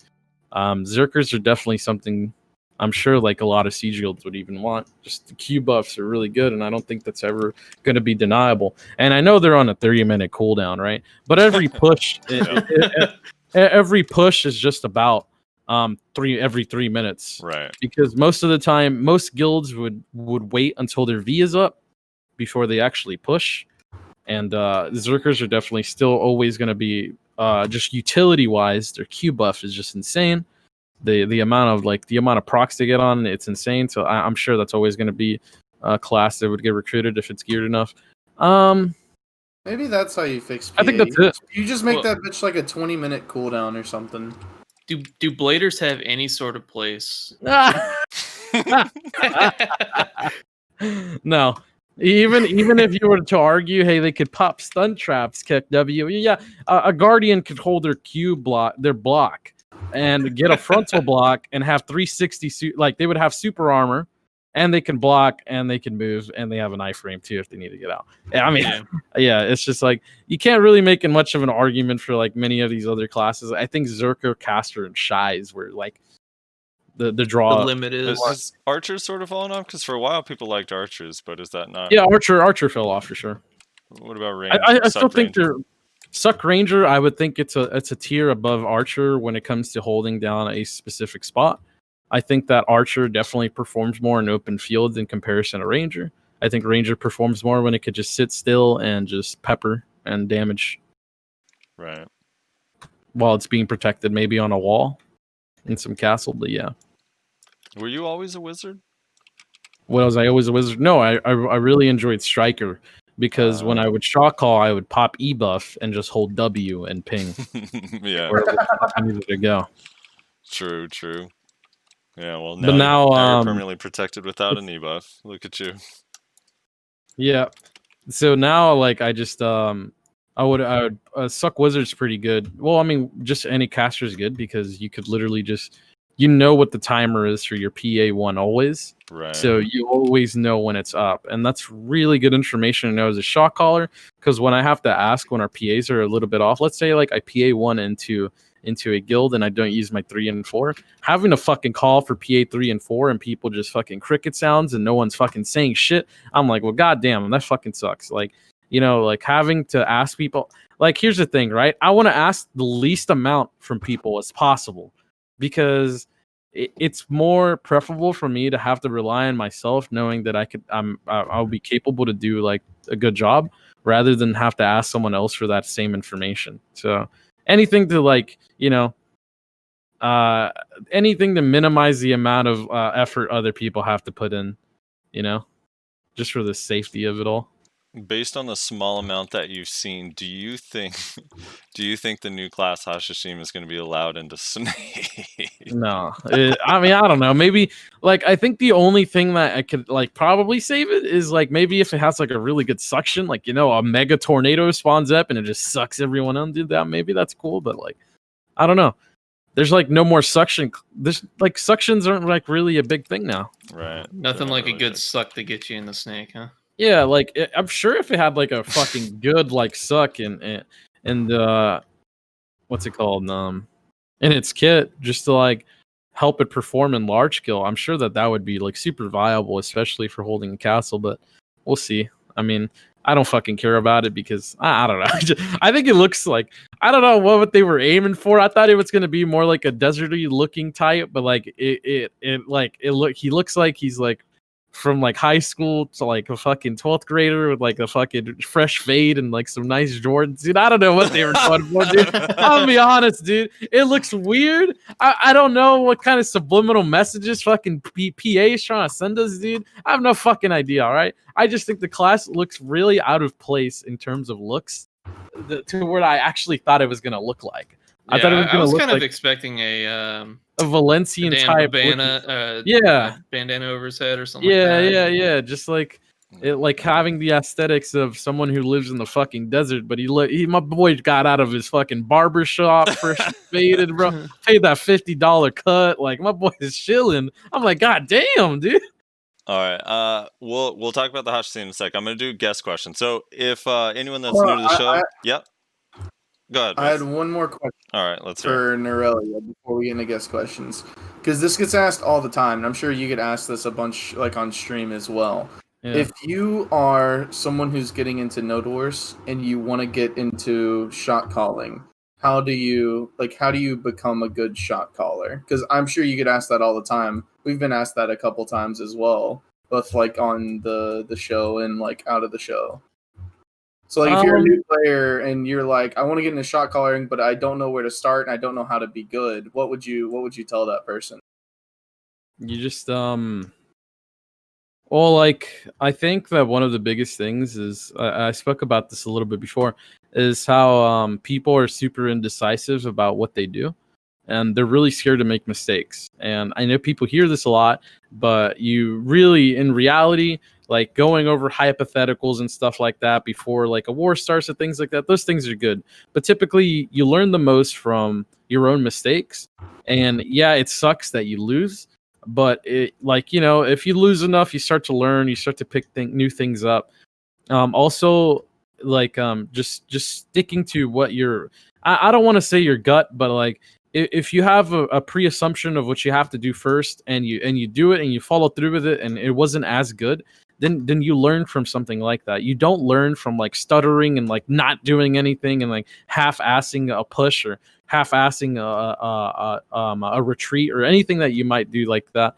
Anything that you half-ass, you're never going to learn from. Like just fucking take the L and just see where it takes you, see where that call takes you. And if it's good, it's good. And you'll figure out if it's good or not. And you'll take a little bit from that.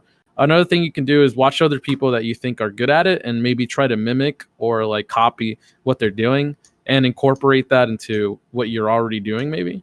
And that really helps a lot. Those are like pretty fundamental and basic things. And then last of all, I would say to just do it over and over and over again, because it's something you have to do to like a lot. You have to be very repetitious. And I'm sure that this is like easily applicable to everything. So it's something really special. Like it's something really hard. But the one drawback from it, and I'm sure this is where everyone instantly gets turned off by it, is the fact that you'll see these really good players that used to frag a lot, they used to go fucking ham and crazy, are underperforming when they are shot calling. That is just natural. You completely underperform. You don't get to enjoy the game from a personal level. Like you getting the bomb in or do something stupid and do something crazy and fun. That's not something you're going to do very much of. And you really lose that enjoyment overall. So it's a bit of a sacrifice personally to want to do it all the time. Because you'll hear a lot of people who shot call who man, when they start playing by themselves, they really just like you hear the happiness in their voice almost like holy shit, like they actually get to enjoy their own character and frag out and actually enjoy the node war instead of having to worry what fucking dumbass Timmy's pushing in and solo PAing for no fucking reason. Like, you know, like that worry is off your back and you could like actually enjoy the game. So, I mean, but there is like some enjoyment from calling for people and like getting to win. The winning part is where you get most of your enjoyment, but you don't really get to enjoy the game for yourself as just an individual player. But yeah, I guess that would be pretty much it. I wouldn't have much else to say apart from that.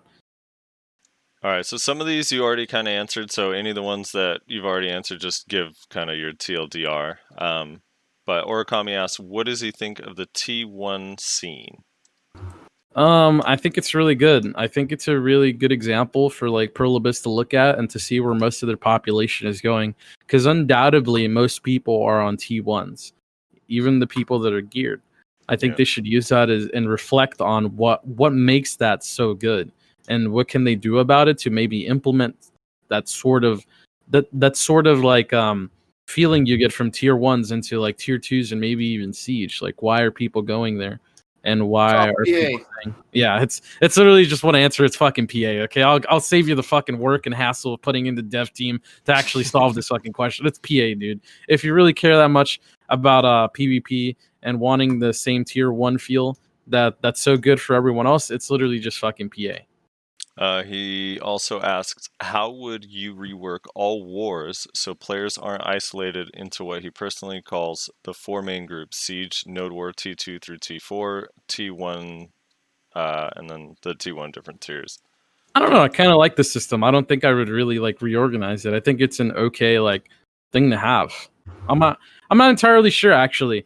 I never really put much thought into like how I would actually go about. Like, I hate going over like these fucking hypothetical things. Okay, like I honestly don't know like what I would do personally. I think it's fine already as it is. I think the gear restrictions are fine. I guess whatever. I don't know. I don't know how effectively they are because I don't really have the numbers for this sort of stuff. But I mean, I think it's okay the way it is. I'm sure that if PA was removed, that like the incentives to want to move up would be there for people because now they can make more money or they can fight stronger guilds if they're tired of fighting weaker guilds and they can move on to siege even. But I'm sure that like the only thing that's turning people off from even wanting to climb that like ladder of like tier 1s, tier 2s, 3s, 4s siege is the fact that like they always have to fight a fucking PA after tier 1. Didn't they say at the Heidel Ball, right, that they were actually going to remove tier 4s? I'm not sure. The only thing that I read from that, because I read it on stream, was the fact that they're adding PvE nodes. I don't know what the fuck that's going to be, but oh man, but I laughed a lot. I don't know what the fuck PvE nodes is going to look like, but shit, dude, I have no idea what they have planned for us. Am I crazy, Frosty? Did they not say that? I thought they did. They said they said it would be 3 tiers, yeah. Like yeah, with where you could like expand on the node for better rewards. You'd like fight on the next node that's connected to a node you want or some shit like that. Yeah, that's also, interesting. I also didn't give much of a talking point to this because I actually do think this is bad. Mercs, yeah, they're it's dog shit. I mean, it's dog shit to an extent. I think that how it's capped right now for nodes is actually okay. I don't really see much of a problem with that. I think that's fine. For Siege, though, Siege is a different question. The fact that you have unlimited slot, well, not unlimited, you know, you could only have like 100 technically, but yeah, the fact that you could recruit as many mercs as possible into a siege guild really disincentivizes a lot of people who are in Serenity and Battlenose from even wanting the push of making a guild of their own or like wanting to recruit because of the fact that you could like pay 30 mil to people who actually just want to come out and frag out for siege instead of having to put in time and effort and dedication into meeting people and to doing all this fucking socialization, like wanting to building up a guild in general. Yeah, it's just all that effort is just eased away, man. This like 30 man, this like 40, 50 man guild's gonna fucking just pay you 30 mil to come and just enjoy a Saturday war. And that's like really, really, really bad for people who want to move up and maybe play siege. And it's like another deteriorator apart from PA It's like those two things right there are like one of the major reasons why people refuse to like actually want to fucking, you know, go make their own guild and join Siege. Like, what the fuck's the point? So what do you think? Just put a cap on Mercs and Siege, like 5 people or something? Yeah, you either limit it or you remove it from Siege. Yeah. Narelio, I got a question. So, I mean, you've obviously mentioned multiple times PA being the main issue when it comes to like the Siege scene or even Node War scene, the normal Node War scene, not T1s, for example. But Yeah. this obviously probably be an impossibility, but humor the idea. What if all the major Siege guilds actually decided on an experiment to actually not use the skill PA in a Holy Siege to see fuck. how it would actually work, to kind of prove as an example to PA that, hey, this can That actually would be fun the with fastest more classes. backstab in the history of Siege. Like the first engage, somebody would backstab and be popping PA. I can already tell, like, there's no way, dude. I mean, I Yeah, know, yeah, I know. I'm just saying, humor the I'm saying idea, as like, a yeah. humor Yeah. the idea. I think it would look better. Yeah. I mean, I'm not gonna lie. I think people would feel better. Well, I mean, not technically feel better. A lot of people would be out of their comfort zone because they're used to playing with PA, but I'm sure that a lot of like classes, a lot of rack classes, I like to call them, like Maewas, Musas, Kunos, Ninjas, and stuff like that, would actually Yes, rat classes. yeah. Our lives matter. Yeah, it would actually be more enjoyable for them. Probably even for casters too. I mean, casters literally bop each other right now. You could have like 269 AP and bop any fucking caster in the game. It's kind of insane. But yeah, I mean, I would think that people would be able to like enjoy that a lot more than what we're doing now. 100%. Yeah, I mean, like that's why I'm surprised. It's I mean, I guess not really surprised. Obviously, it's like I said, probably an impossibility that something like that would actually be agreed upon 100%. and actually executed.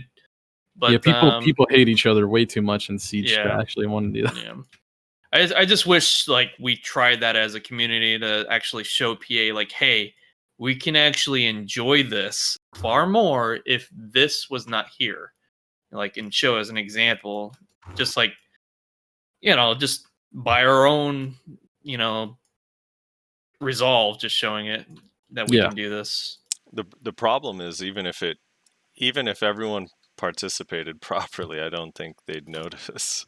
They wouldn't. But I mean, you would have to make it like, obviously streamers and whatnot would have to like try to make it as advertised as humanly possible and try to get, you know, the GMs and whatnot to notice it as well through could we get Snake to give the map treatment again? We just need to do that again, basically. I think something that would garner far more attention would be all of the Siege guilds agree to just permanently kick out Wiz Witches from their guild.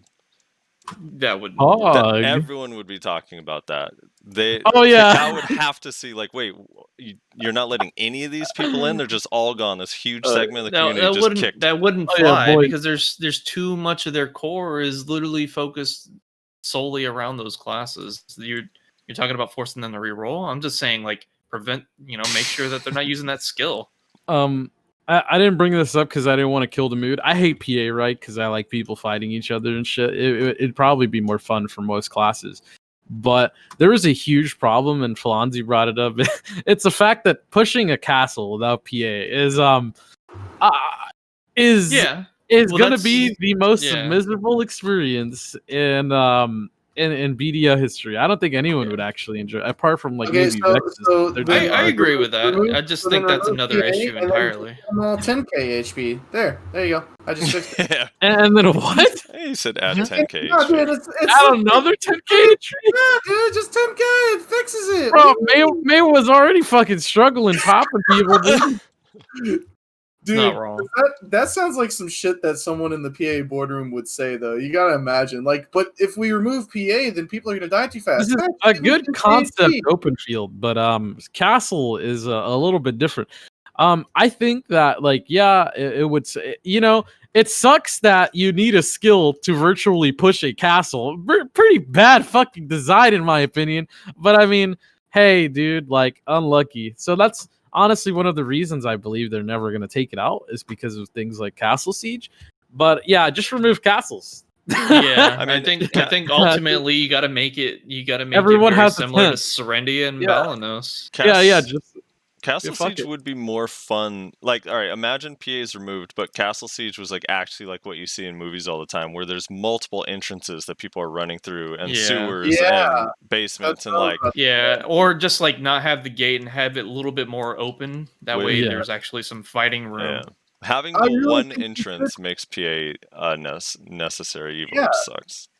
Yeah, like you could remove PA and have it be fine, but you would have to change how the castles are to not be, hey, there's literally only one fucking way to get in here, so we'll just pile all of our people on this fucking door and then just like spam them. Well, I mean, technically you have the sewers, but I mean, hey, yeah, one way. Yeah. I Yeah, mean, but that's only. one way for most classes. Yeah, one way. yeah, 100%. Unless Yeah. you have a fucking, unless you're running jump heights. Yeah, it's bad. Komora asks, when will Narelio get an actual desk? Ban that person. Pew Pew 12 says, does he think he is the best shot caller in NA, and if so, what makes him different / better? I don't. I like to say that I am because I mean I don't know, dude. I just like, that's like I guess that's like my stream persona. That sounds cringe to say. Holy shit, I just cringe so hard. But like, yeah, it's like I don't mind, dude. Fuck it. Like I just like having an ego. Fuck it. Like I don't actually think I'm like the best shot caller. Unironically, sometimes I do some nutty shit sometimes, but I don't think that like it's to the performance of like, because I don't think what I do is really that special, really. Because I think most of shot calling is pretty simple. I just think you have to find people willing to do it, and that's the hard part, man. That's Yeah, a really fucking hard part. Trusting your teammates to actually follow through and execute. Yeah, 100%. Devac says, how did you end up with Lunacy? He saw you shot call for them in EU T1s and was really confused about how that came to be. I don't know. They just watched my stream and they're fanboys, so they were like, "Hey, fuck it, bro, come shot call for us," and I didn't. So you That's play EU sometimes, right? Like you have a EU character and everything. EU tier 1s, yeah. Yeah, there you go. How's your ping over there? God, who would want to subject themselves to 2 times A day? strain? I don't know. I just really like it. I'm a freak. Tot says, do top guilds NA have any contact with top guilds EU, share secrets, etc.? If so, what's your experience with it? I mean, like, maybe some people know some other people. It happens 100%. Like, people talk to different guilds in different areas. Shit, even to SA guilds. Sometimes you, like, hit them up and, like, you talk to them and stuff like that. And you're like, yo, how many casters? What's the meta over there? How many shies you holding Valencia with? You just... You talk around, but I mean, most of the time, and NA really doesn't refer to any other guild over Siege because Siege in every other region is just pretty fucking dog shit. So I mean, I think the bigger issue is that top guilds in EU are the equivalent to T1s in NA, so it's kind of like. Yeah, they have higher life skill mastery though. True. The Otter says, "Why is Snake number 1?" Why is Snake number 1? Who said Snake was number 1? Show Nation's number 1, buddy. Get with the fucking program, okay? Dog Nation every day. Awkward Ninja says, 5 words or less to explain why not playing Witch Wizard is trolling your Siege guild. Wait. 5 words or less to saying it. Wait, what was he's saying give 5 words or less to explain why not playing Wizard or Witch is trolling your Siege guild. Why not playing Wizard or Witch is trolling your Siege guild. Yeah. You have no fucking PA. There you go. You have no fucking PA. Done. You're a leech class, Flonzy says. That was easy. Q says, what was the point of Snake but with HP? At least looking at it now, I was hoping to see you guys go fuck people up. And then he puts a little face. So I think the implication here is that you got your 5,000 HP, then started getting bot. You misread I don't know how people keep thinking that we want to fight. I mean, fucking, I swear to God, every time B-Kill talks, it's him saying that he doesn't want to fight. He talks about some other random like, it's always been the thing. That's just like the mentality of like the guild. I know a lot of people dislike the fact that we don't want to go out there and kill people with our gear, but I think a lot of people, like, I'm gonna pull it back again. A lot of people really do not enjoy Siege as much as we would like to believe. Like, most of us like open world. It's even getting to the point where people deliberately enjoy GVGs that happen at 3 a.m. over scripting a Siege fight for like 5 hours and then like getting zerged at the end of it. Like, fuck, it's getting to that point where people literally enjoy open world PvP over just scheduled PvP. And that sounds really weird. I think maybe people think you guys like the PvP because when you do PvP, oftentimes Snake likes to shit talk a lot. Yeah. He doesn't. It's sort of the reputation that you guys have. Even though you say you don't want to 100%. fight every time, it's like you do fight and then you shit talk the guild like, LOL, you're trash, or whatever, you know. Yeah. It doesn't help. But also, what's funny is that I have always thought it was strange how, like, pre-man up dying, right? Old man up, like good man up. Everyone knew Snake didn't want to fight. It was a meme that Snake wanted to just hide in Medaya. Yeah, but it was true. But everybody knew it. But for some reason, when Man Up died and Snake kind of became like top dog by default, everyone went like, "Oh, now Snake wants to fight." But Snake really changed their position. I honestly think that my thought on that, or my theory, is that B-Kill has a very condescending voice, dude. He's like, "Yeah, guys, we don't want to fight, dude." Like, he sounds super memey and like slow and shit like that. He makes it sound like a joke, and I guess that's why people think like he's like fucking around. But like, he actually means it, guys. He does not want to fight. He just wants to sit in his fucking castle, dude. That's all he wants. Like, I don't think he's ever lied about that. I'm pretty sure he's been pretty straightforward about everything that he's like said about regarding like as to where Snake stands with how they want to, like, what they want to do, at least. So, regarding something you said earlier, though, here's my question to you. When do you get bored of winning in Snake and leave and join Black Rose or Cho Nation? I don't know. I don't think I will, because like for some reason, I really enjoy like the different people that are there, and also the fact that like I myself personally have never made the effort to want to push for gear. And I don't know, I talked to B-Kill in DMs, and he was pretty like he motivated me. He like really motivated me to want to like push for gains and like do stuff by myself. He's like, "You don't have to be useless when you Shotcall, you know that?" And I'm like, "Shit, dude. This whole time, like everyone's been telling me that I could. I even thought that too, but like in reality, I don't have to be a fucking like DP geared fucking memelet to like Shotcall, you know? I could put in the effort that like every other person is too into their gear and shit, and like try to kill people and stuff." And I think that's like really where like it resonates with me a lot, I guess, and wanting to stay. Your gear right now, by the way. So 3 months ago when I joined Snake, I was 89 AP with like 450 DP or some shit like that. And I was not making any effort to push my gear. I had no silver. I never grinded. I only got on for Node Wars. And after 3 months, I'm about to hit 269 Kudum, and I've been pushing the gear a lot. I'm still a gearlet. I'm not saying I'm some fucking hot shit to fuck with, but I've been making a push to actually wanting the gear. I have a theory a little bit on what you said, Reslar, about like, because Snake, that was their thing, right? Snake is like literally, we just want to sit on Medaya back in the day. But when Man Up died, I think one of the things that changed is that a lot of people from Man Up went to Snake, and I think that changed the reputation a little bit.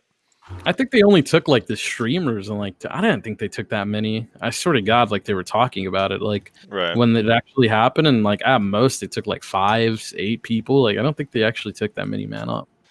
And then after that, well, with the streamers, you have a lot of like it looks like Man Up is just going to Snake, right? When you have all the Man Up streamers.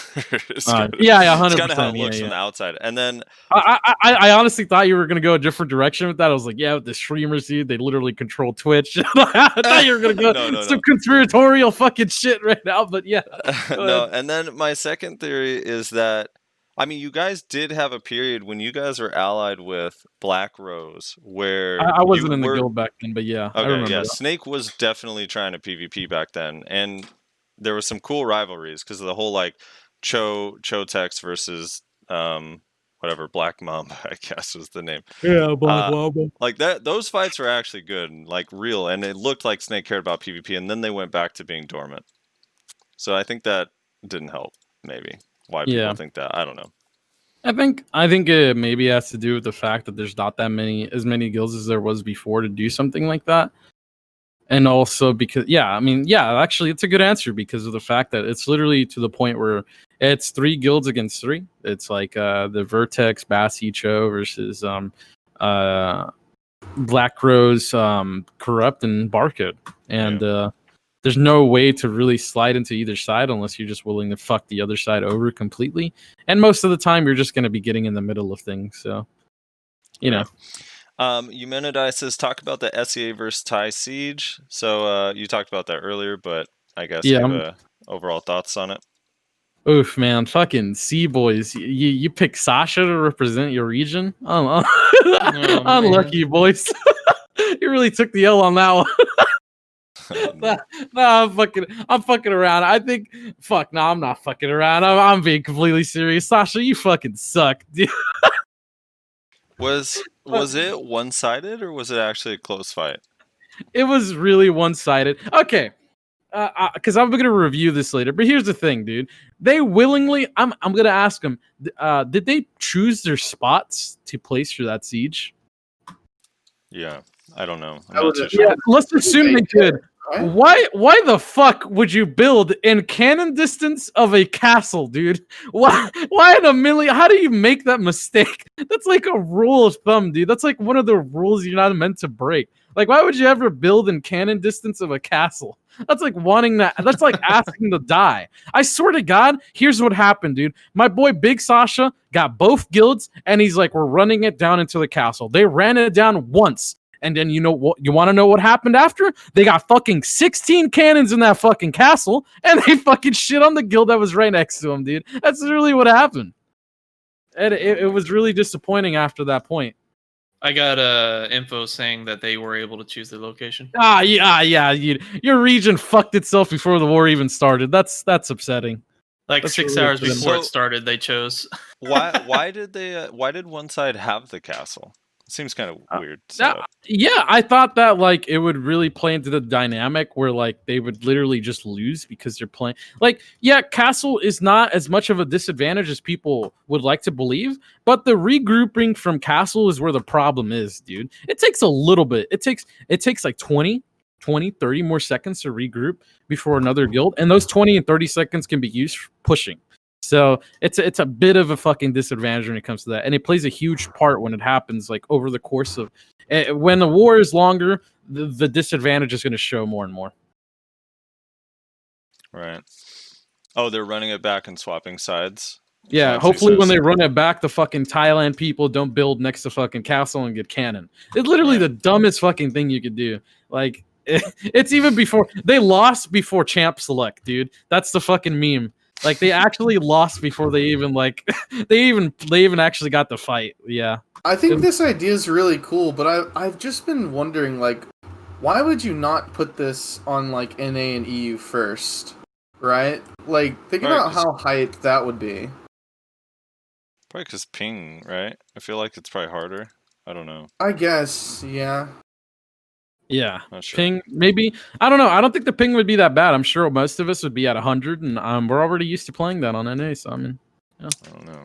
Me and Rez are Not sure. just But, like, doing the EU community night, and that ping is fucked, dude. Shit's bad. Yeah, but I haven't it's tried it not with like exit lag, you though, so. It's not like you need like pinpoint fucking maneuvers in large scale like you do in 1v1s to dodge a grapple, though. Let's be Exile honest. don't help shit. Oh, Zethian says NA EU are published by PA. That's why. Or not published by PA. Yeah, or not. yeah. Yeah. True, That true, probably is why. Good True. point, Why? good point. Dude, fuck Cacao. Holy shit, I fucking hate him. I'm sorry. Are any of you Cacao partners? I didn't mean that. If you are. Us? Oh, yeah. Partners? Yeah. No, Reslar The says cow doesn't know we Somehow. exist. Hey, same, dude. Let's go. Marilla says, "What was your most memorable siege/node war?" Ah, Let's get a story, dude. Story time I'm on glad. Yeah, I'll show you a clip too for this. All right. Dude, Falanzi probably already knows what I'm finna whip out. Let me look up one of my good friends called Friendly Vipe. He's from Corrupt. This is where we need the Jeopardy music playing. No, I got you. Okay, so the siege is a pretty unwinnable fight overall. It's a 3v. Was it Flonzi? Was it a 3v2? It was against Barcode and Blackers, but at their peak. It was when they were the best. Like they were peaking. They had like insane gear, and Vertex was just getting started. They had Vanguards as their shot caller, and it was a 3v2 on Valencia. It looked pretty bad for us because at that point, BR could literally 1v2 us pretty efficiently. And Barcode could 1v1 really, really efficiently back then. And it was looking pretty bad. Corrupt was tanking most of BR. And it literally got to the point where I couldn't fight them at all. So I said, hey, whenever they have Ellies, we'll try to push out and burn them and just stay inside of our base for the rest of it. Don't even fucking open field. We're just going to lose, and we're going to lose our base even faster. So that's when they introduced Ogres. And Ogres, they that was the first siege that they used Ogres. They got 3, like I think it was 4 Ogres on our base. They were slamming our walls, and those things go through your walls pretty fast back then. And we were super, super low, and it looked really bad. And then Barcode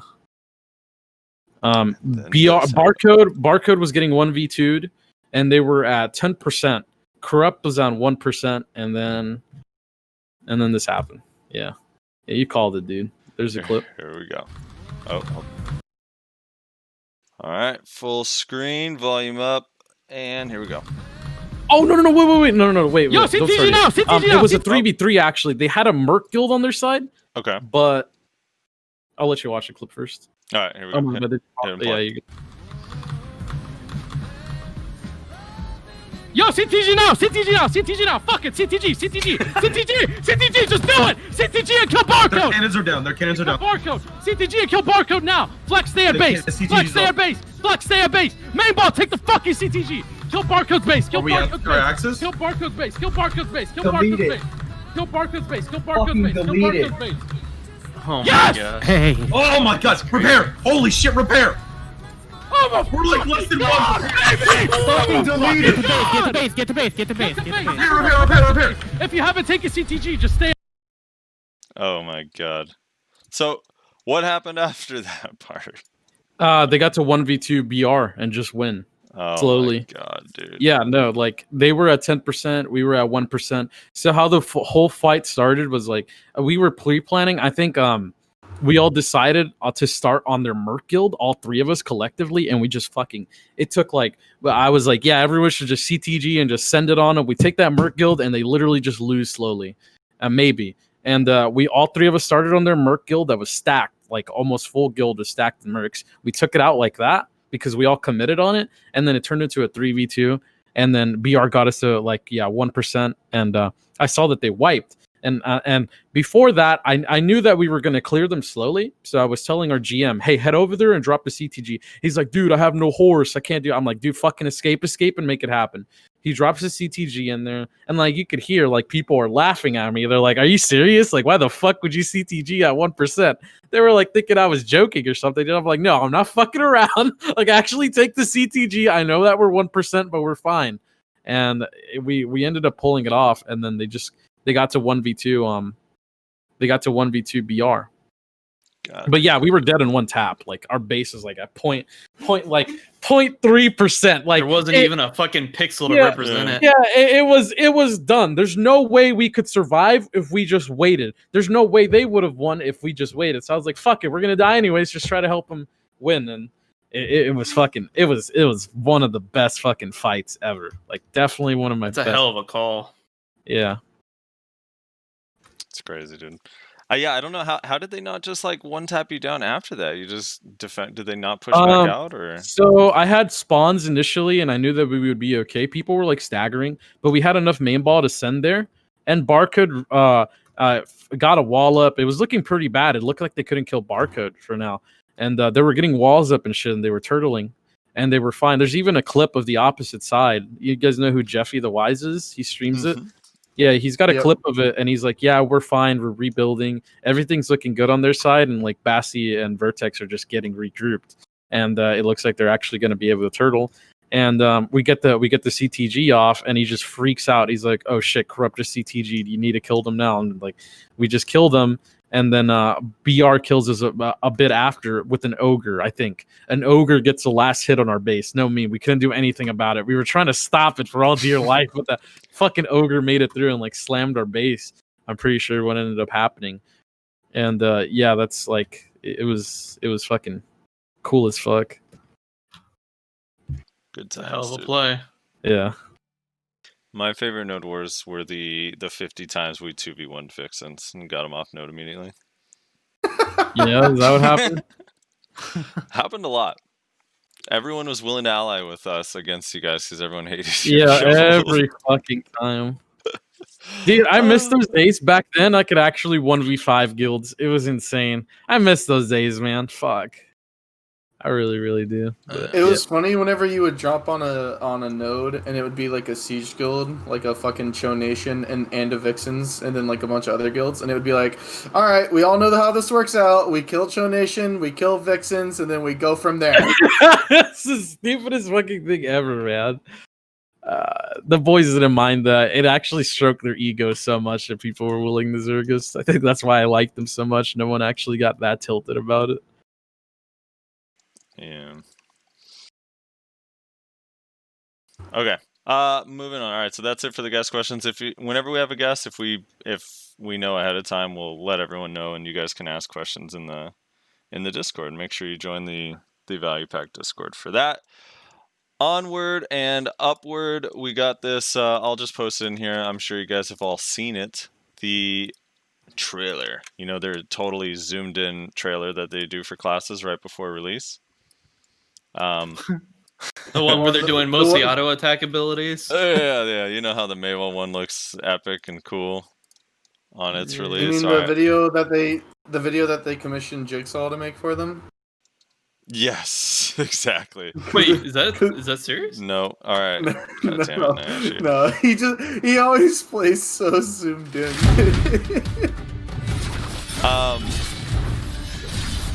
So I guess like we've seen this and the GM's playing the class, and really you said you think the class looks kind of lame.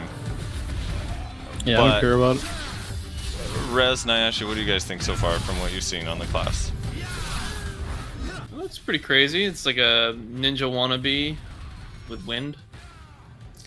Ninja wannabe with wind. I mean, look at those fucking tornadoes, bro. Dude, the tornadoes in remastered look so fucking sick. They do. I kind of have a feeling that they're gonna be like super like OP at first, and they're gonna be like crowd zoning tools because it'll just do so much fucking damage, and then they're gonna nerf them down into oblivion where they won't do anything. I bet you the tornadoes is just gonna be like the fucking wolves on Archer, where they don't actually do a thing. Probably I mean, you could see that they do something though, like in the video. Like the wolves was just they just appeared, right? But there's like at least the PvE vacuum stuff. I mean, it's just like an animation for a skill. Yeah, the wolves are just there for lore, Rez. Right? For lore. So to me, it looks like a mix of Ninja and Musa, so I'm not looking forward to that, but I don't know, I guess it looks cool. I hope the awakening is more tornado and less zoop zoop disappear reappear behind you, nothing personal kid Omawa Shinderu. True, because I don't want more of that. Tornadoes could be cool. Yeah, please no more block jump style bullshit. Nothing personal kid is not cool. I don't want more classes disappearing and reappearing on my screen. Yeah, I already zoom have in enough on of that. that shit with Sork and Ninja and Kuno and fucking. But that's what it goddamn looks like they will be, though. It will be a that zip in boy and out even of your wants to fucking edge up. view. That's what I'm saying. I'm hoping that the Awakening is different. I'm hoping to God. Why is everyone so caught up on the skills? My boy has an edge up. He's faded, dude. This is insane, dude. Why would this has nothing to do with the game at all, dude? Why is this in here? He's got a sick haircut. Why? Because it makes no sense, dude. Dude, you got to Dude. be fashionable if you're gonna make it out in the desert. All right. Dude, the Black Spirit has to have you representing. Says what it is. I think he looks, dude. I'm super hyped for how it looks. Also, I like that it's kind of like. Wait, Rez? Why do you say when you say like Ninja / Musa that you're not excited about that part? What do you mean, or why? Cause I just like, dude, another one of these, really? Like, we need another fucking Ninja. We need another fucking Sork, like disappearing, reappearing, like dashing all over the place, just slicing the fuck out of you, and there's nothing you can do about it. Well, what do we need another of? Not that. We don't Literally need casters, anything that's but for fucking that. sure. Holy shit. We're having enough for fucking casters forever. I mean, I think of this the assassin classes we kind of have like the fewest of, right? In the game, Dude, we need a necromancer. That's what we need. Dude, I'd be down. Necro. I mean, yeah, like, why don't we have more casters? But there's only 2 casters in this game. They still represent guess 70% of the server. Dark Knight's I technically guess a caster. 3 if you count DK, yeah? Sork is a caster. No, it's not. Stop. It is. It really is, though. Yeah, you have to count DK. DK is definitely Yeah, let's a caster. stop making fucking casters, dude. There's no more casters. What about so all right, here me and Frosty have had this idea. Like a cursing necro, something that can like do a curse that would actually do a negative PA. Yeah, There you remove go. PA with the curse. There you go. remove buffs. There you go. That'd be fucking dope. Watching your meal get taken off your fucking bar. Dude, that would be crazy. Imagine, and it's still on cooldown, so you can't get it back. Just removes your fucking villa and food. I don't know. So I think the class looks cool. I do hope it's a lot more like Tornado and stuff though, with the Awakening or the Succession. But not because I don't like that it's ninja-like, but I don't know. I'm trying to withhold ultimate judgment until I actually A, get my hands on it, and B, like fight against it. Like I'm trying. I know the skills are released and people are already making calls on whether it's going to be OP or whatever. I'm trying to withhold judgment. Can I read? Can I read one? Can I read? Dude, a bone wall too. We could just wall off people trying to charge you. Yeah. Can I read a Reddit comment on the skills for the Hashashin and what I would call an overreaction? Also, it is to be noted, this person has the Musa flare. You know what that means. So he says, I'm gonna read it how I feel he probably was saying it in his head when he wrote it. Oh my god. So he basically has tons of debuffs, movement slow, attack slow, cast slow, armor down, evasion down, hit rate down for 10 seconds on 13-second cooldown, plus tons of floats. Like really, 5 floats on a 5 to 8 second cooldown, plus frontal guard, plus SA, plus stiffness and stuns, plus multiple dot up to 500 over 10 seconds, and self buffs, crit up, evasion up, hit rate up, passive attack speed plus heals. He has a great almost perma debuffs, perma self heals up to 500, 50 on each hit, max 10 hits, and more damage, single target CC, super armor, and front guard plus mobility. Well, I personally don't think this will stay like that, but if it does, well, GG. I don't know why that's so amusing to me, dude. That was pretty funny. I feel like a lot of Shock said he feels attacked the moment you said this is a Musa tag. Yeah, it's a Musa, dude. Just another Musa. Dude, you didn't even I know. honestly feel like a lot of what that guy said was so generic that it could fit almost every class. Right? Like, wow, he has super armors and he can heal? Like, a lot of classes have, like, heal on hit or, like, some other heal I like that of all the things he stopped and had to revisit, he's like, 5 floats? Should a class even have 5 floats? That sounds so OP. Like, who cares if it what? Like, it's just so I would like say random. I would say the excessive amount of super armors plus 3 iframes would be the key for me. Dude, you don't know what you're talking about. All right, here's the other thing. We have no Anime idea will, so. what this shit's actually like, because not a single class has ever made any sense when it's just pre-awaken and not succession or awakening. You know what I mean? I don't know. Yeah. Well, People crazy, dude. are we counting Archer? Well, Archer also had awakening, so no. Yes. Yes. Yeah, I don't know. Whatever. Looks cool. The other news is July 8th is the console pre-creation. So for those who did not know that, you can pre-create your shit on console July 8th. And then we will be getting it shortly after that, I guess. So wait, is console getting Prince of Persia before Guardian? Yes, they're getting the Guardian on in winter, apparently. Why? I think you know why, because everyone on console will have to roll Guardian. I don't really know. Is there actually a reason why though? I don't know if they've are there said. any console players who could tell me? Yeah, I don't know. But yeah, pre-creation console July 8th. I don't know why they're not getting the Guardian until it's been like pushed back multiple times. So Like, does maybe the Guardian, Guardian can't function at 20 frames a second, and that's why it's getting delayed. see, I was thinking the opposite. Like my thinking was that the Guardian Would be far more OP. shines at 20 frames per second, where you only need a couple of inputs, and that it would be too overpowered. So they're trying to figure that out. I think that's more in line with what it is. Yeah. They could just do random AoEs, CC, and kill people, whereas other classes are struggling to just get single CCs. Yeah, I don't know. I'm not too sure. So yeah, that's Hashashin. Also, the we got our PvP changes this week. Yep. Have you guys done any testing? I know Narelio. Do you even PvP, Narelio?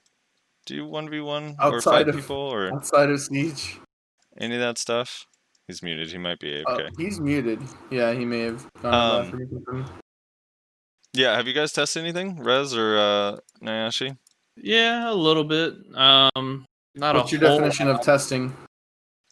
I don't know. Have you killing people, getting killed? Yes. Yeah, experienced anything at all? I was just fighting different. Inferno earlier for fun. It's Sakurai. I mean, he was pretty tanky, but I felt like I could do more damage to him overall. What class? Ice Inferno, Kuno. Or Mystic, I'm sorry. He used to be a Kuno, that's why I asked. So I don't know what he plays now. Yeah, I realized that, actually. When I say Kuno, I'm like, wait a minute. No, he was on Mystic. I love Zethian in your chat. Says Narelio struggled in PvE. Never mind PvP. Oh, man. Feels bad. And he's not here to defend himself. Yeah. Holy shit. Zethian is toxic. Yo, but real talk though, Archer does so much more damage to Guardian. It's hilarious, actually, now. I feel like in RBFs now, like, when I see a Guardian, I don't have to just run away. Like, I actually have a chance of killing them now. It's fucking amazing. Right.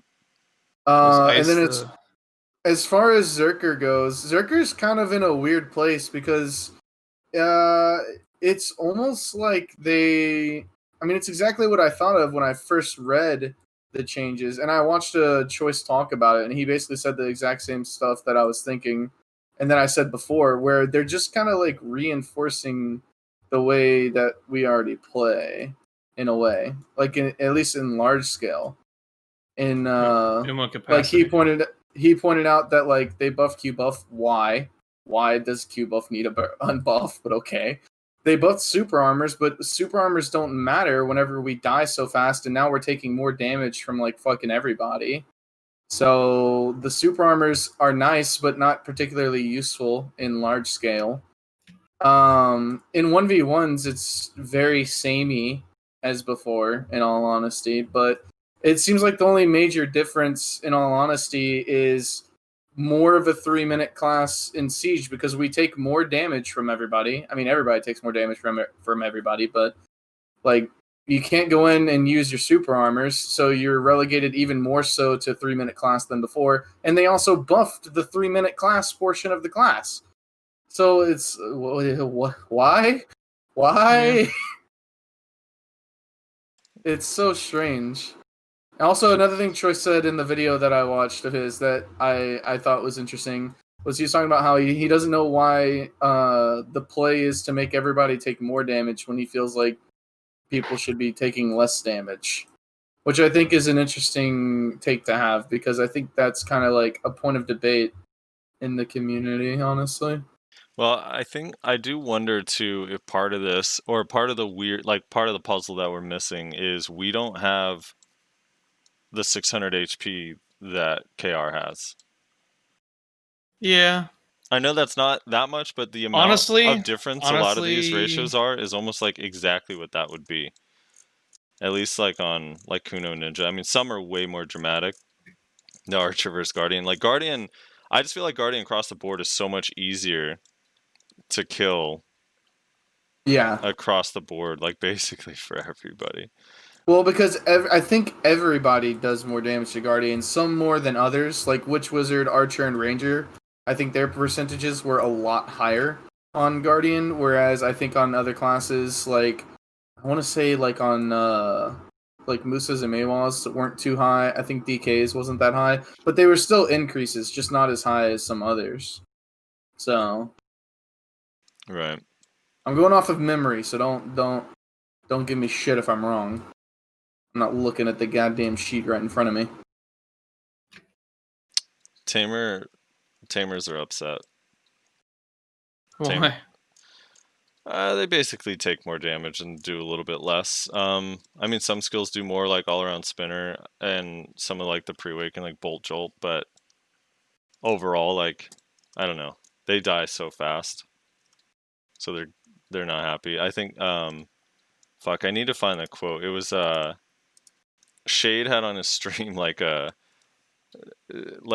copy pasta that was something along the lines of, hey, thankfully they changed the tamer, so because you know how tamers were ruining RBF and node wars for everyone, so they made them a lot easier to kill and like all this shit.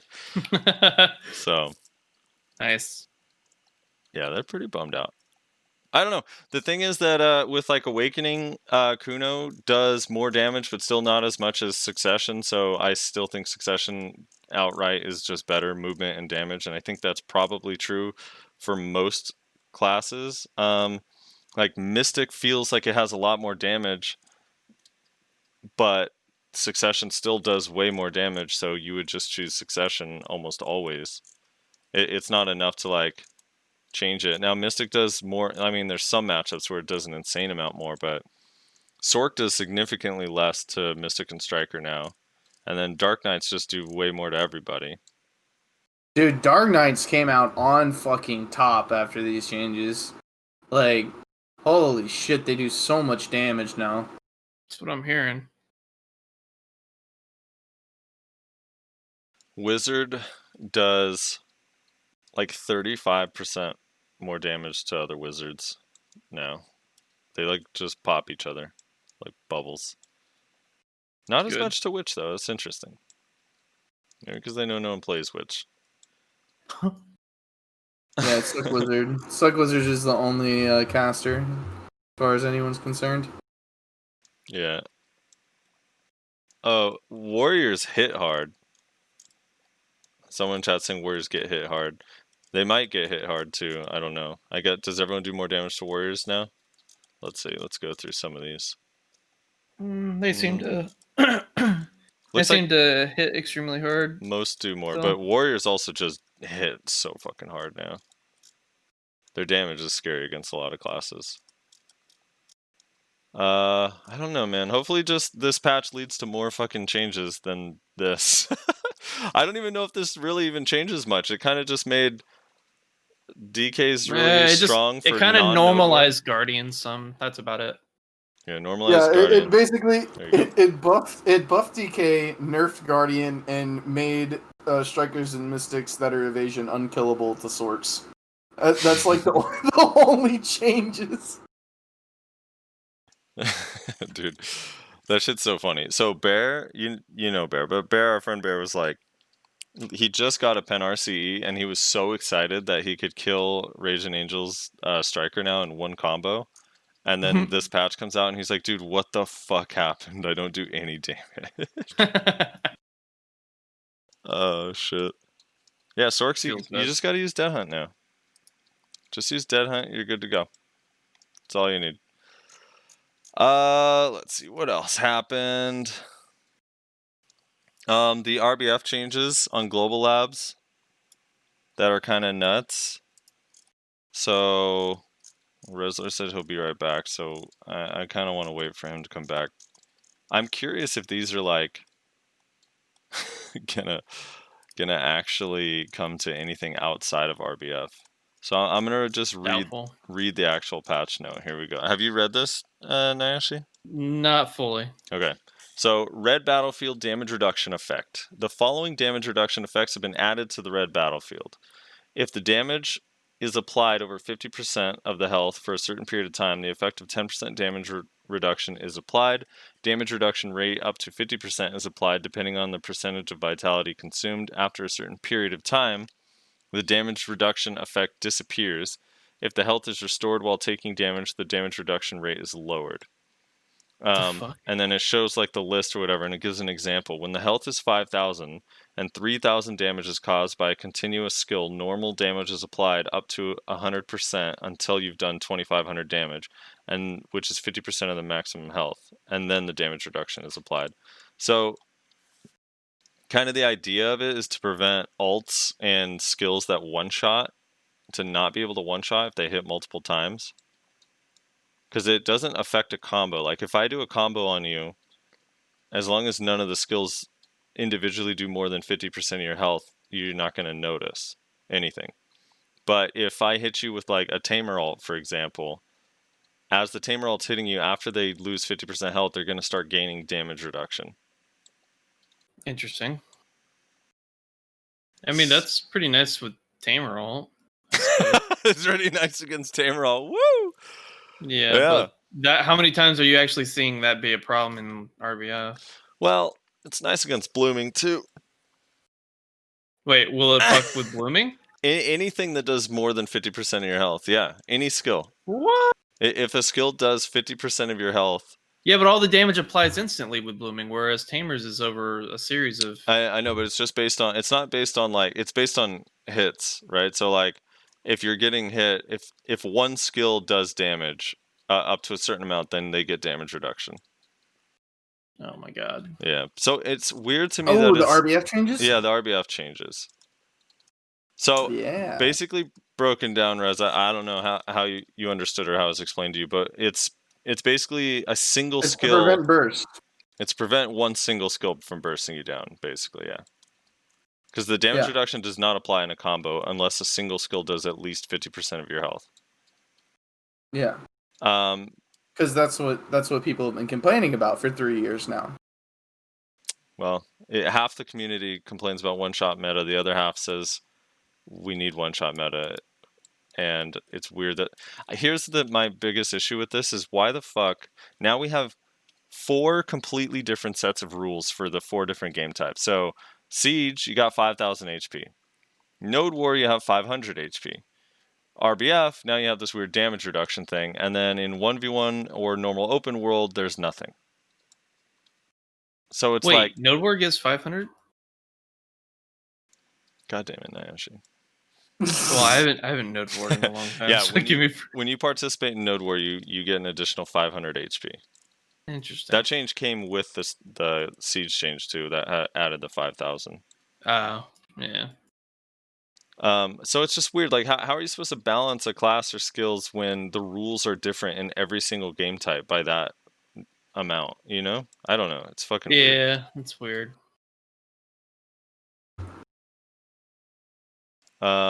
Rez, how do you feel about this RBF thing? Same thing that I feel about the barricades. It's pretty fucking stupid and doesn't solve the issues RBF actually struggles with. Do you think this is their beta test to put it into actual Node War and Siege? Probably. Who knows? But there's better ways to do it. Probably than- beta testing it for fucking Shadow Arena. Like, here's the thing. Like, it's not necessarily a bad thing. Just like extending the left portion of what is it? Red spawn. That's red spawn, right? With the barricades now. Mm-hmm. Just like extending the left side of red spawn and adding those barricades wasn't necessarily a bad thing. This isn't a bad thing, I don't think. But who the fuck asked for this? Who the fuck was like, you know what's specifically a problem just in RBF? I'm just getting killed too quickly. Like, normally when people complain about RBF, you know what they complain about? The fact that there's fucking 3 Snake and 5 Chill on one team, and fucking nothing but T1 or PvE guild on the other. That's what people complain about. But instead we get barricades, and now damage reduction. What? Why? Why, game? I don't understand. Again, it's not necessarily a bad change, but just fucking why? I don't know. It's so confusing. It's like they either they don't know what people like really are complaining about when it comes to RBF, so they're just taking shots on the fucking dark, or they do know, but they just pretend to like, oh no. This'll fix it. This'll fix RBF for sure. I'm not sure which one is more true or more insulting, but I'm insulted either way, in all honesty.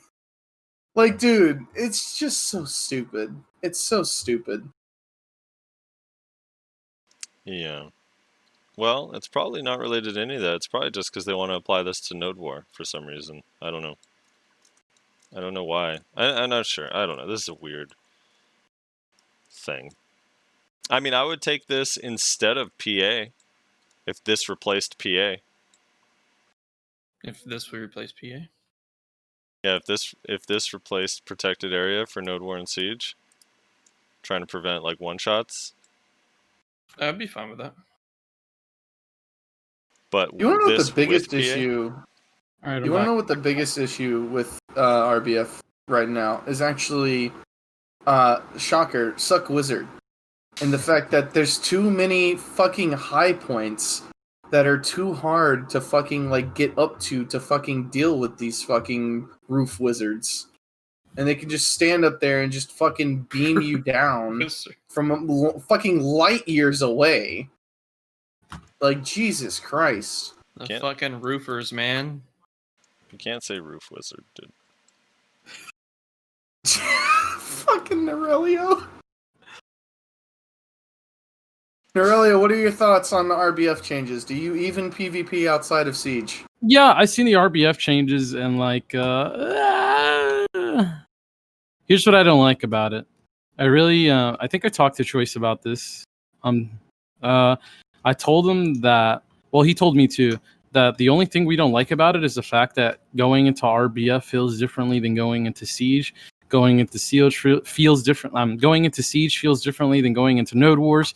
Normal Node Wars feel differently than Tier 1s. Like, there's so much like muscle memory that you kind of like learn from all these different PvP interactions that you have. Even open world, like everything is like different for every single situation. It's really weird, and I don't mean different in the scenarios. I mean different in like the mechanics of it, like how it plays out, and how at a certain point people take less damage to you. People have more HP. You can blow up people in open world. You can't blow them up in Siege. You can't blow them up in RBF. You can blow them up in Node Wars. It's weird, like that you have to get used to so many different types of rules and different types of what's it called, mechanics that revolve solely around just like just values in game. You know, that you do this X amount of damage here, you do X amount of damage there. It's just fucking weird.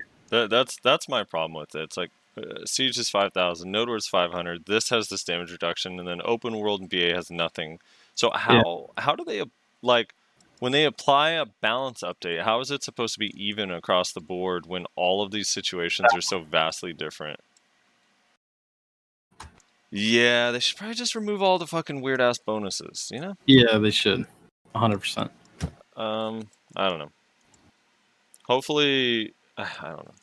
Whatever. This is probably one of those things that people won't even notice if it gets implemented too, but I don't know. It's just another thing that kind of, it's another variable that doesn't need to exist. Yeah.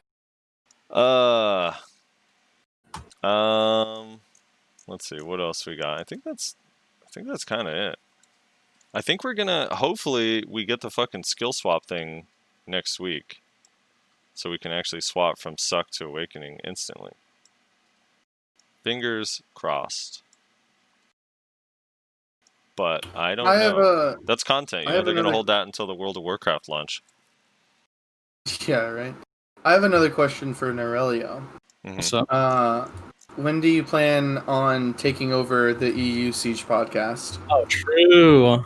Yeah, I've been asking that a lot, but like, it's too dead, you know? Like, the NA one is too dead. Like, honestly, yesterday I got asked a question I wasn't expecting. I was talking to Choice, and he's like, "Do you really care about the Siege podcast?" Oof, man. I was like, you know, I really kind of don't, because there's really not that much to actually even talk about. But it was more or less the same way when Lakar used to do it. There really wasn't much to talk about. They would go over the fights, sure, you go over the fights, but it was just the people in there that would just massively just shit talk each other. I mean, like, they fucking hated each other, and they would shit talk at any grounds that they could. Like, yeah, we wiped you here and your fucking guild. So, like, dude, I miss that so much. I wish people would just come in there to just shit talk each other and just fucking show people what they're about, you know, each guild. And but yeah, like, it doesn't seem like there's much of that anymore, dude. Everyone's just friendly. Yeah. The EU community is not toxic enough for Narelio. The at T1 least Siege because is, of dude. the aspect. I think they have a T1 Siege podcast too, and I'm pretty sure that they actually are fighting with people on there. Good. Talk each other. That's how it should be. This game was meant to be toxic. I don't think it was meant to be like positive at all. I have one final question before we go on to comments. Do you, overall, how do you feel about BDO? Do you like BDO? Do you actually have fun playing this game? Yeah, I do. I think that it's the, like, honestly, like, the only thing that, like, fuck, I really hate this game, but I really like it. I'm addicted, honestly. Do you guys know the Tyler 1 rant about him fucking Riot? It's exactly how I feel about this game. No meme, I have sometimes, like, broken out unironically almost saying the same speech about, like, fucking Pearl Abyss and, like, their game, dude. I really, like, the games, the devs are so shit. Holy fuck, man, they suck.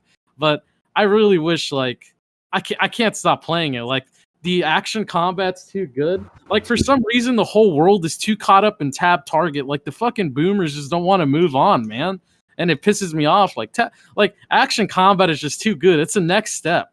It's actually the next step. But everyone's just so caught up in, like, tab targeting and all this pressing 1, 2, and 3. And it's just fucking annoying. It's just boring as fuck. So, like, yeah, BDO is just, like, an addiction. Like, it's good. It's some good shit.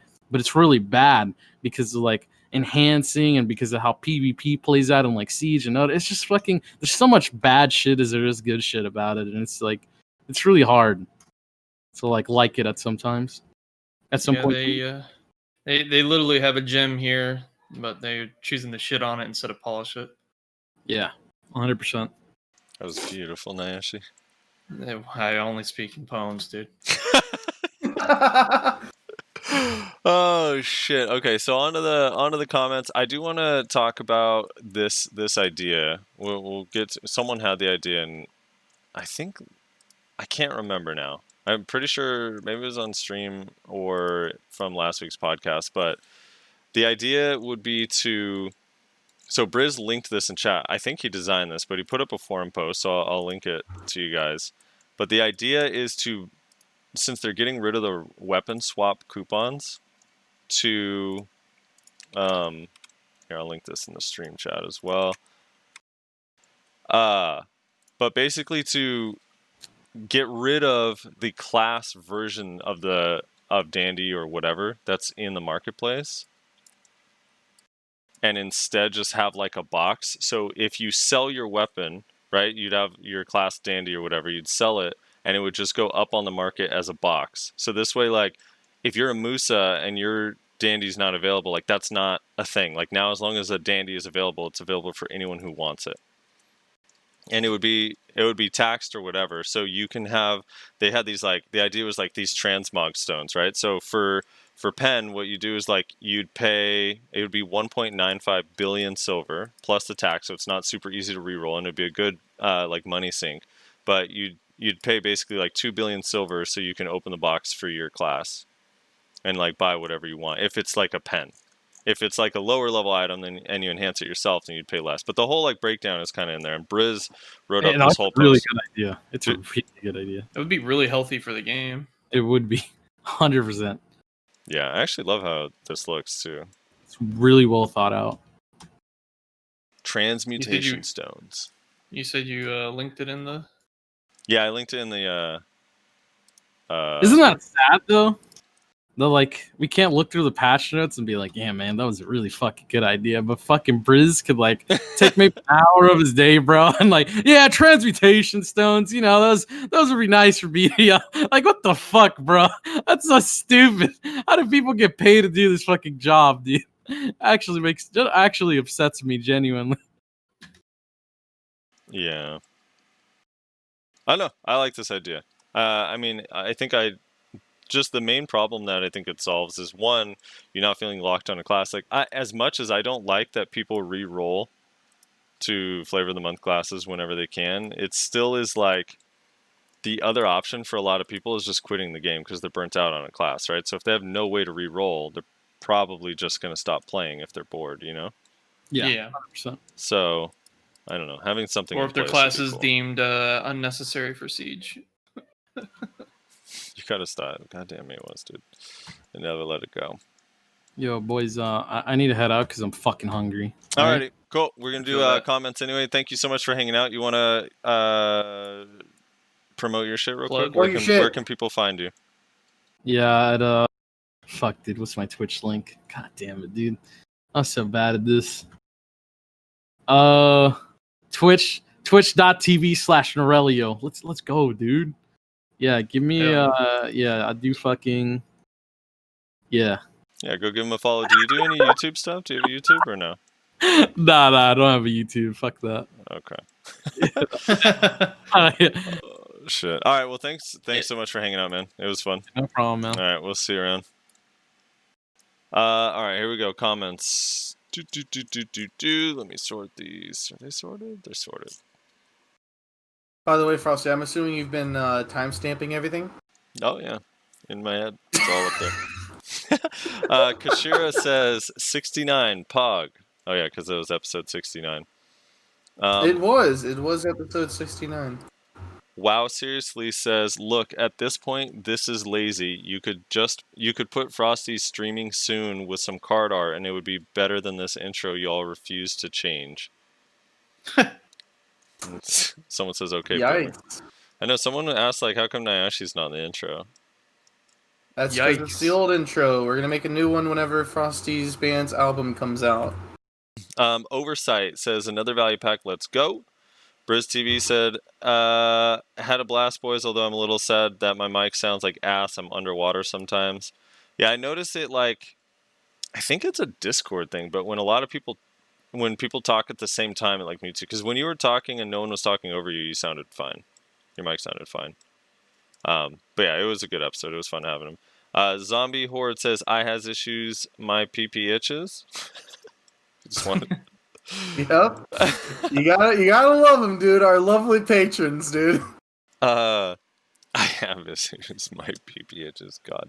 Alexandra LaFortune says, yes, the witch wizard community is extremely chaotic. Witches hate wizards. Wizards don't understand why.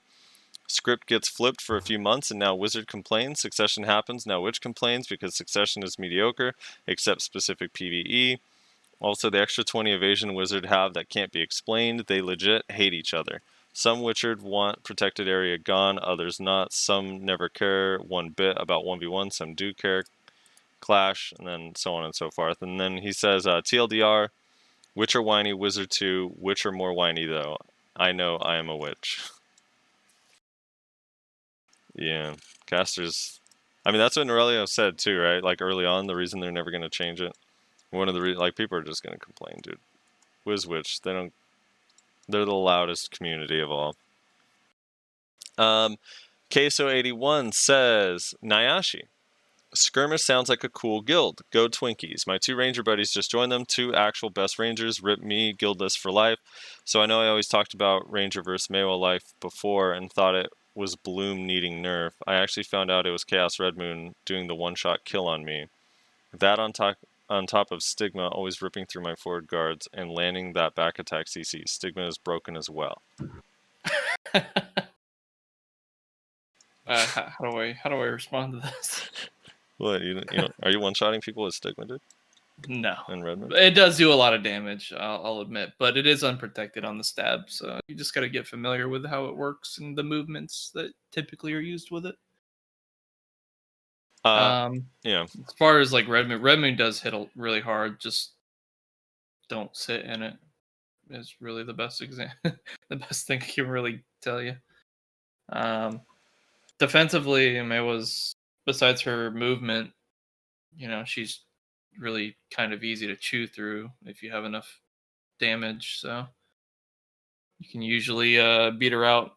Besides the Red Moon, because it's a forward guard, but even people with high gear just chew through my frontal guards. So he also says, P.S. Frosty, not sure if I didn't mention or I didn't post comments last week, but about Guild Wars 2, pinging markers on target is fun to play with.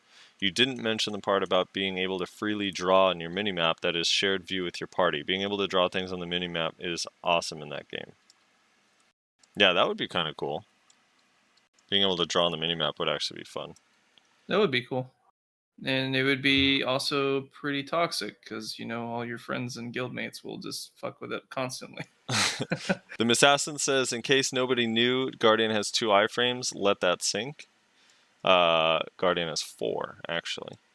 JHM. Joke's on you. Yeah, JHM says, just saying, but on Steam, you can see how many people are in game. And as of writing this, it's over 15,000 players just on Steam.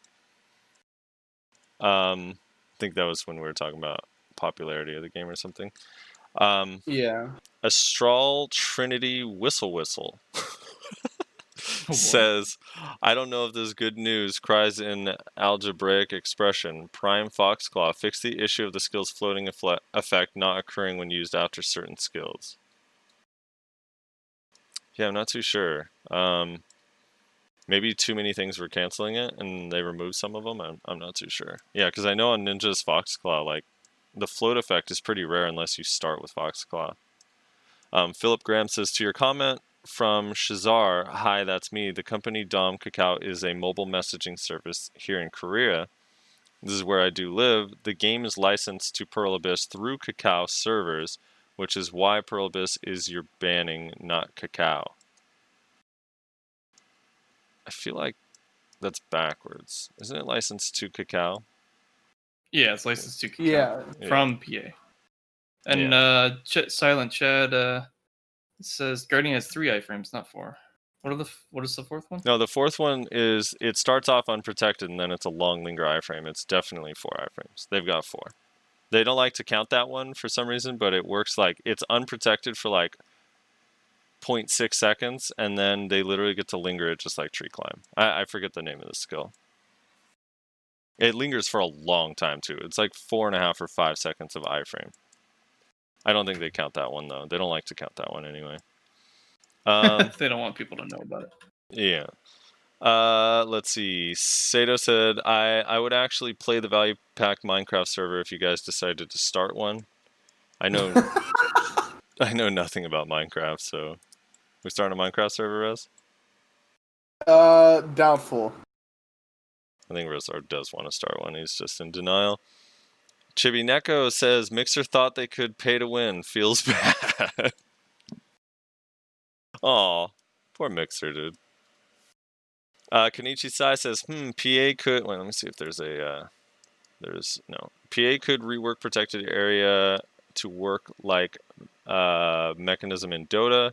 Mechanism is an item in Dota which heals you and allies, but you won't get healed twice in a row for a short amount of time, effectively making it so you can only have one while others build something else to be more efficient. So make PA work like that. When you are affected by PA, you will not be affected by another PA for 30 or more seconds, and it will not refresh the buff. Since it's obvious they won't get rid of the damn skill in the first place, that's a compromise I'm willing to make. Great podcast. Oh, and Facebook gaming sucks. I think that's a Mixer user right there, dude. That's Not a happy Mixer about user. this. Vesemir G says, giving out free stacks that you could sell in the market would remove silver from the game, not add silver. Also, 10 bill for 200 stack is way overpriced. It'd be more profitable to spam click pen attempts all day. It's probably true. The Assassin says, you know what, Frosty? Wait. How would... I'm confused. How would selling fail stacks remove silver from the game? If you're building up fail stacks, buying items to enhance with and fail stack with. Well, he's saying giving out free stacks that you could sell in the market would remove silver from the game. Okay, in that case, yes. I was just like, huh?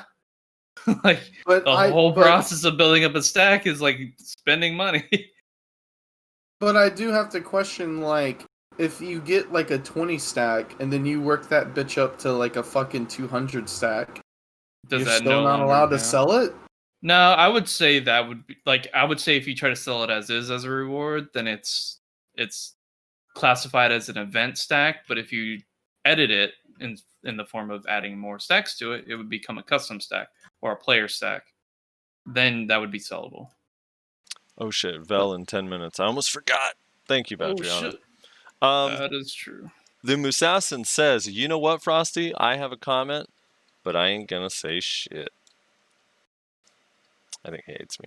The Maximum Effort says, the whole podcast I was trying to figure out how the hell you have your horse on a circle autopath. Please show how you do that. P.S. The reason many people like video games, realizing it or not, is because the game everyone is on equal foot. Wait, hold on. The reason many people like video games, realizing it or not, is because in the game everyone is on equal footing. It's not like the real life luck, you're born rich or not, or if you have natural talent to something. That's why if you can buy anything that can give you in-game advantage with IRL, money should not exist in the game. I disagree with the entirety of that sentence. I don't think that people are necessarily on... I mean, are they on equal footing? Like, what if they heard of the game late? You know, then they're not on equal footing. Then they're way behind. Or what if the person can, because they have to work IRL, because their IRL life is not on equal footing, so one person gets to play all day, the other person has to work 50 hours a week. That's not equal. I don't know. It's yeah. If someone has to work full time and the other person doesn't, then the person doesn't that matter have what to you work do. has an Real life advantage. Real life circumstances affect the game regardless. Yeah. All right. Hold on. Let me switch to my Vel character. Yeah. I don't know. Like it's kind of a weird. The only kinds of games where that doesn't impact you is like MOBAs or FPSs and stuff like that, because they constantly restart. You're not bringing anything into the game. Yeah, and I don't think people are playing the game because IRL is not fair. Generally, I think it's more like they're playing because you can do crazy cool shit that's not realistic but super fun to do. You know what I mean? Like, I don't know. You get to die over and over and kill people. That's how I do it. I mostly just die over and over, though. Yeah. All right, hold on. Let me get into this plat, and then we're good to go. All right, I'm in the graveyard, dude. The Vel graveyard, where everyone has died many a time. Okay. Dude, I forgot how sexy the water looks when you put it in remastered mode. Right. Dad says, fun fact, when the news that Mixer gets shut down got out, some people were streaming there, setting up a Twitch account. That's funny. That's toxic, dude. Matt says, "What's the archer ability that goes through FG and SA? What is that one, Rez? The one with the add-on that freezes. Do you know what skill that is? Radiant. Radiant. I messaged Brizz. He got back to me like a couple hours later. But yeah, it's an add-on that you put onto Radiant that has a 3% chance to freeze, apparently through any protection. Right. Because I have seen that shit work in the craziest of fucking situations. Yeah. Hold on. Where was the who was the person that asked me about the horse thing? I forget the name, but someone asked me how I was circling my horse. Basically on the map, if you when you're looking at the map, if you press Alt and RMB. So what I was doing is like in High Del, you press Alt and then RMB. I can't do it because I'm in the ocean. But you press Alt and RMB in one spot, and then you press Alt RMB in the next spot. Now you have a line, and then the third spot up at the top, Alt RMB, and then go back to the middle spot, Alt RMB, and then back to the original location, Alt RMB. Like you basically draw the path that your horse is going to be going like to and from. You essentially make anchor points using Alt RMB, and then Right. just connect it back in a loop. Exactly. It's pretty fun, dude. Let's see. Oh yeah, that was Queso 81. Oh no, that was not Queso 81. Disregard. I don't know. I'm lost. All right, here we go. Where were we? Wasn't that maximum effort? Was it maximum effort? Why don't I see his comment now? Or was it maximum effort? It was maximum something. Pretty sure. Oh yeah. It was maximum effort. There you go.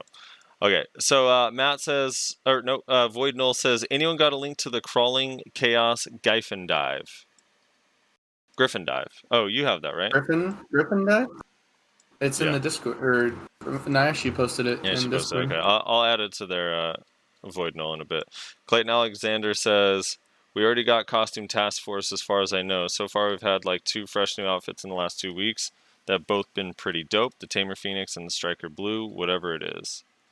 Is that the task force, or was that just already made? I feel like that's not the task force, because the task force is supposed to be one costume for every class every week. Yeah, and the task force is supposed to help us get to space. What? Space Force. Okay. Swaggy Dude says, if you were to implement a system where failstack could be turned into silver, it can't be done through the marketplace nor player-to-player interactions. The possibilities of abuse exploit are just too manifold.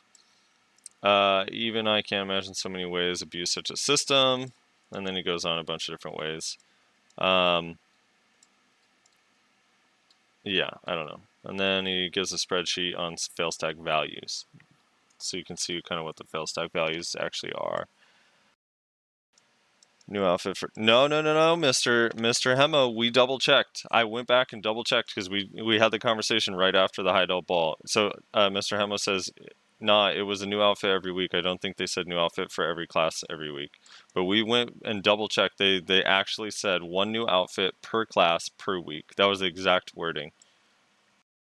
Yeah, because I was the one who said, I think they mean 1 outfit a week, and they're going to be on a rotating class basis, which is definitely doable, 100%. And then Frosty said that I was wrong, and so we went back to check, and it turns out that Frosty was correct.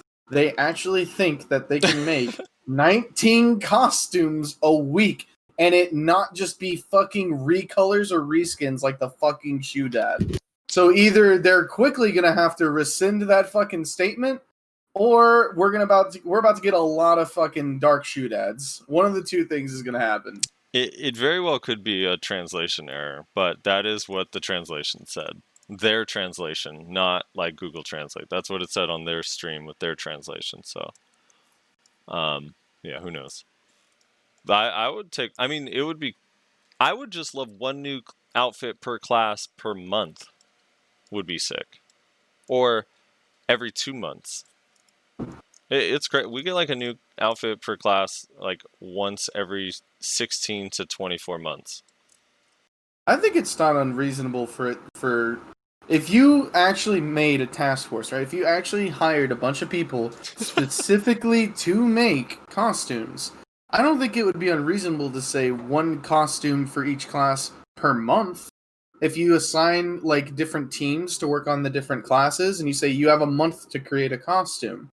Like that doesn't seem totally unreasonable to me, although it would be, I think, difficult, like being on a that short of a time frame, but I think it is possible. But like a week? Yeah, as if.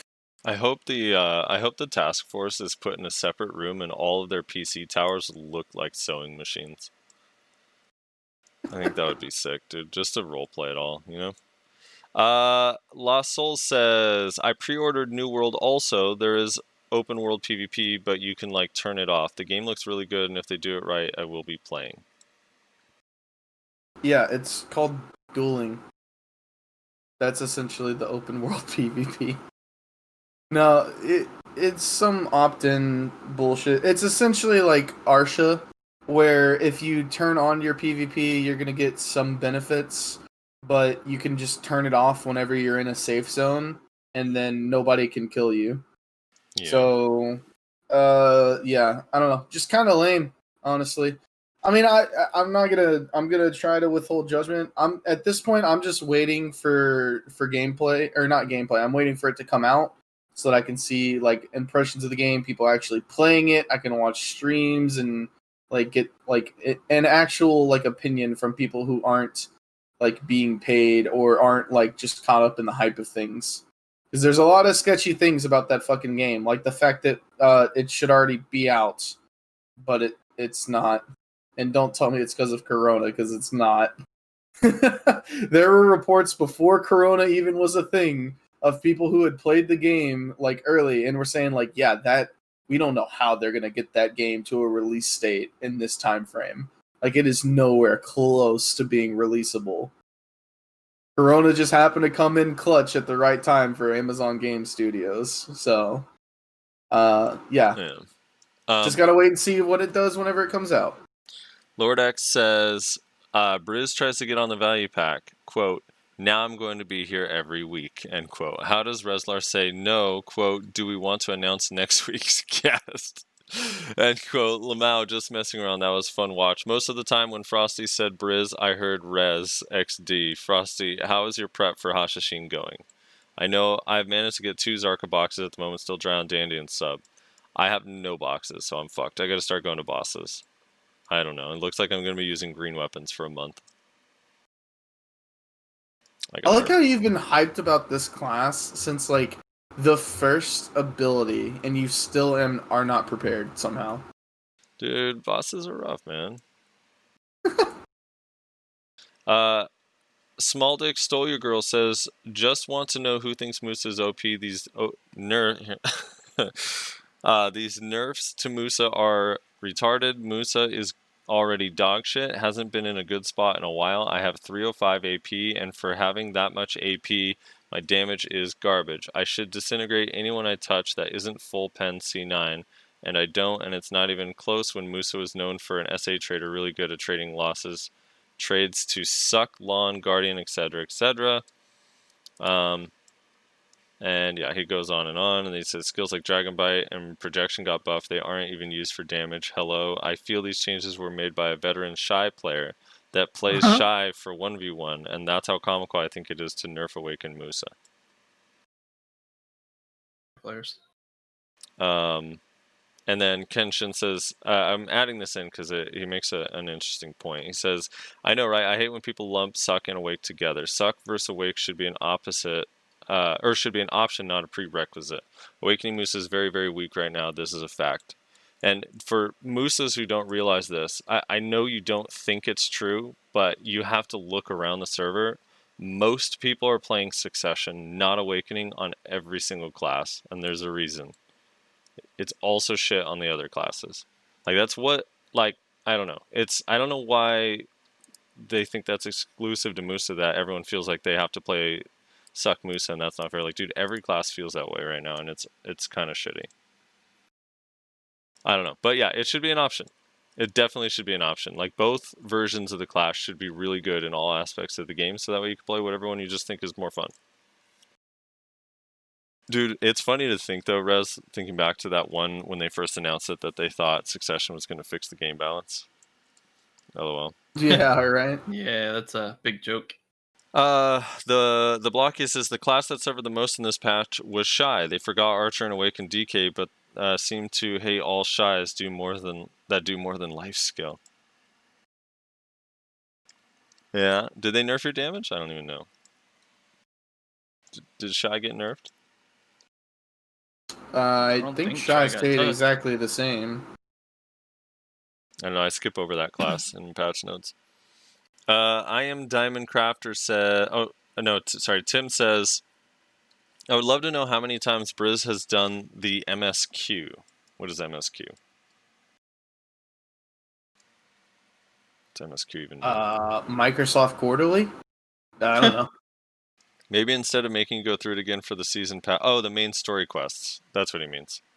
Yeah, main story Oh, what they quest line, did to the okay. Shies was they take more damage. Nice. Maybe instead they take of more damage. Okay. He says maybe instead of making you go through it again for season pass, it could be an autocomplete for players that have done it, like the Fugar quest daily quest is. Yeah, I mean, replaying the quest line is kind of meh, but there are 3 different paths.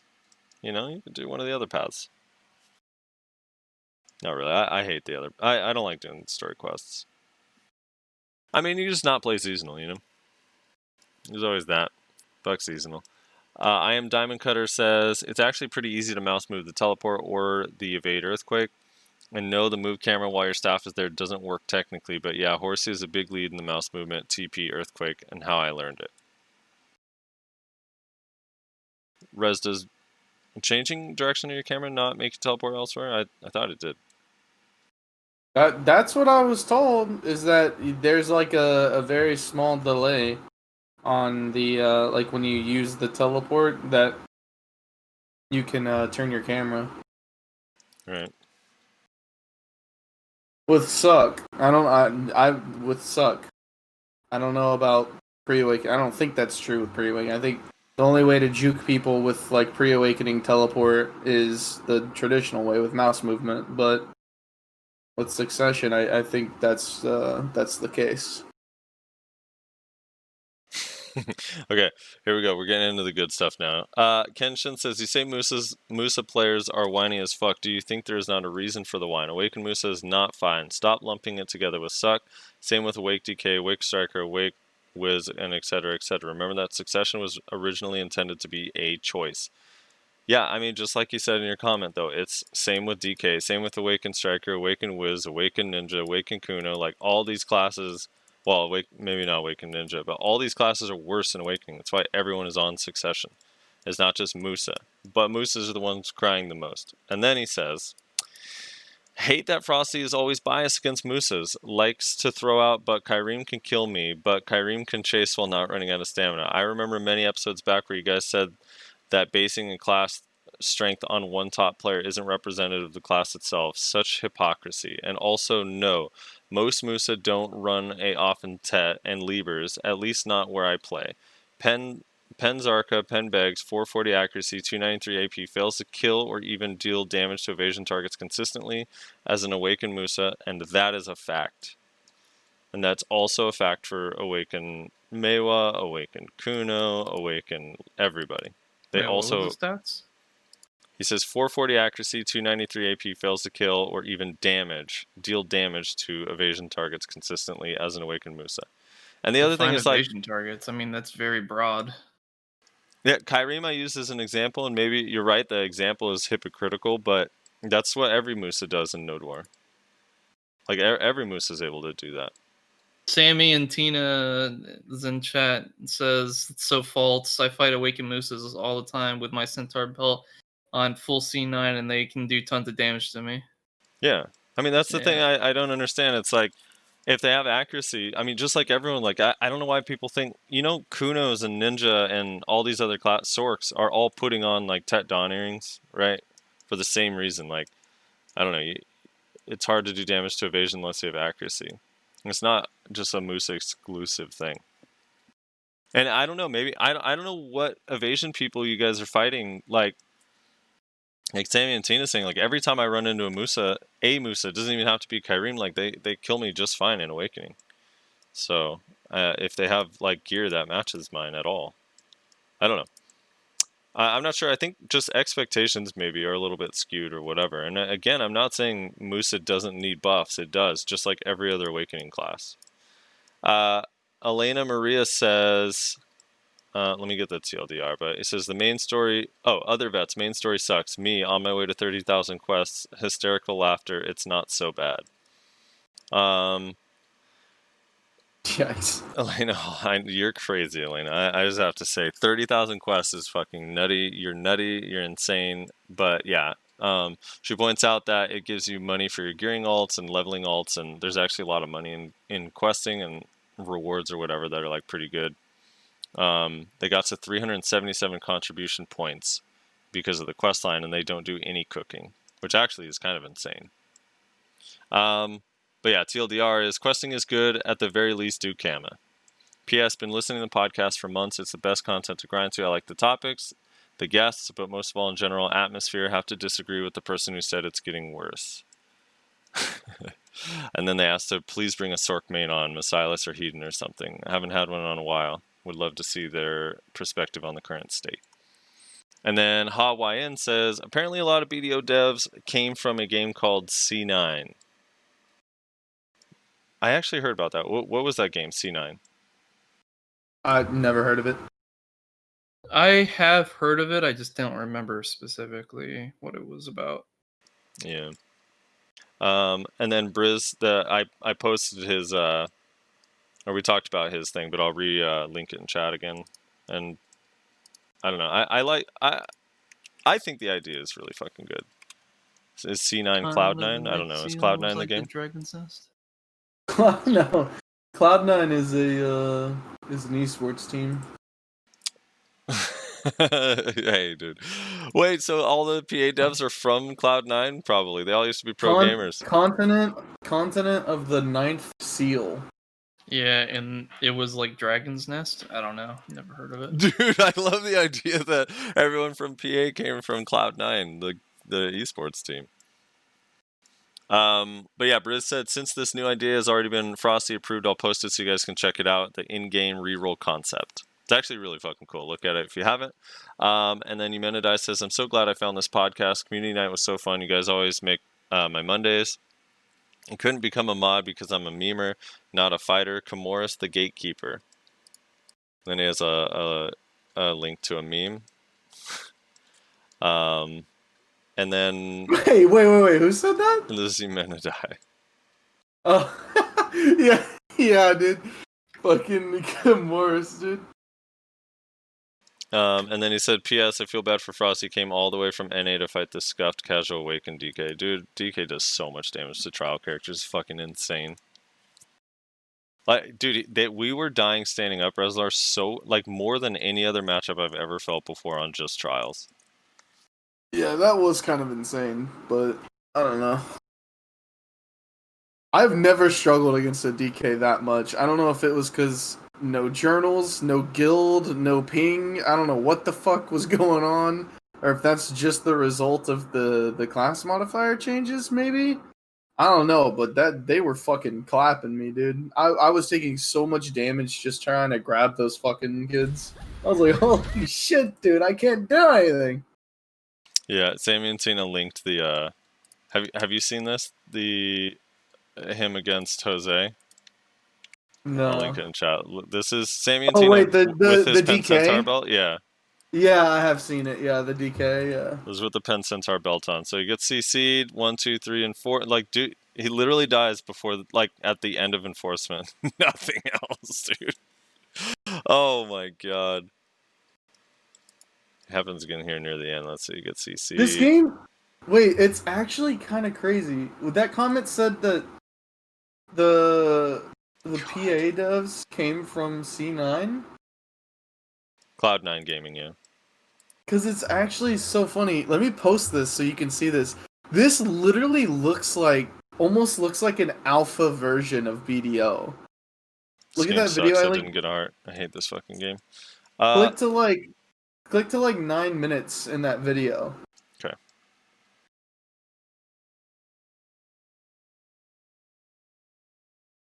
Nine minutes into this video, this looks like you said it like an alpha version of BDO. Yeah, it almost looks like an alpha version of BDO in a weird way. Yeah, well, yeah, a little bit. I don't disagree. I'd say a little bit, but It looks more traditional to me than BDO. It Yeah. does, yeah. Yeah, K9 this was looks legit very at the time. blessed to me, someone says. I'm very blessed. Dude, me and Yeah. Rez were blessed pro gamers for a short time. So it was hype. Dude, I did got to level blessed. 9 and quit Well, that shit Unchained. immediately. Yeah, I don't know. When did this game come out? That's Look at what the I wanna know. repetitiveness of the abilities. Holy fuck. I think This this is came a low out- level though. this I came think this out in person's like 20 level 1 or something. Yeah, they're level 1. Level This game 15. came out in 2012, Oh, though. 15. Yeah, so I think. Wait, is it? No, I only see level 1. No, they have 15 Dude, look of at the that big scrolls. motherfucker. I don't know. This looks interesting. It came out in level 20. up. You gotta admit, for 2012, that's not bad. Yeah, no, it looks good for 2012 Look for for sure. some high level gameplay. Yeah, this person's super low level. You saw the scroll at the top that says X15. Level 15. Oh, dude, the map looks cool. I don't know, it looks kind of like a mobile game to me, dude. All right. Oh yeah, it looks like there's a lot of combo options and whatnot in this When particular did Terra example. come out? Out of curiosity. Terra Link came at out what? 1 year before this. I went to 9 minutes in as well. You can see like this dude's like legit comboing and juggling this dummy. Did you link it? Okay. Yeah, I put it in Yeah. the- So you said 9 minutes in. Does it actually look pretty decent? Yeah, it looks interesting for being an alpha BDO. Oh, That yeah. load screen though. This looks kind of cool. Oh, dude, load screen simulators are the best. Oh, yeah, this combat actually looks pretty cool. I mean, this reminds me of Arcades, to be honest.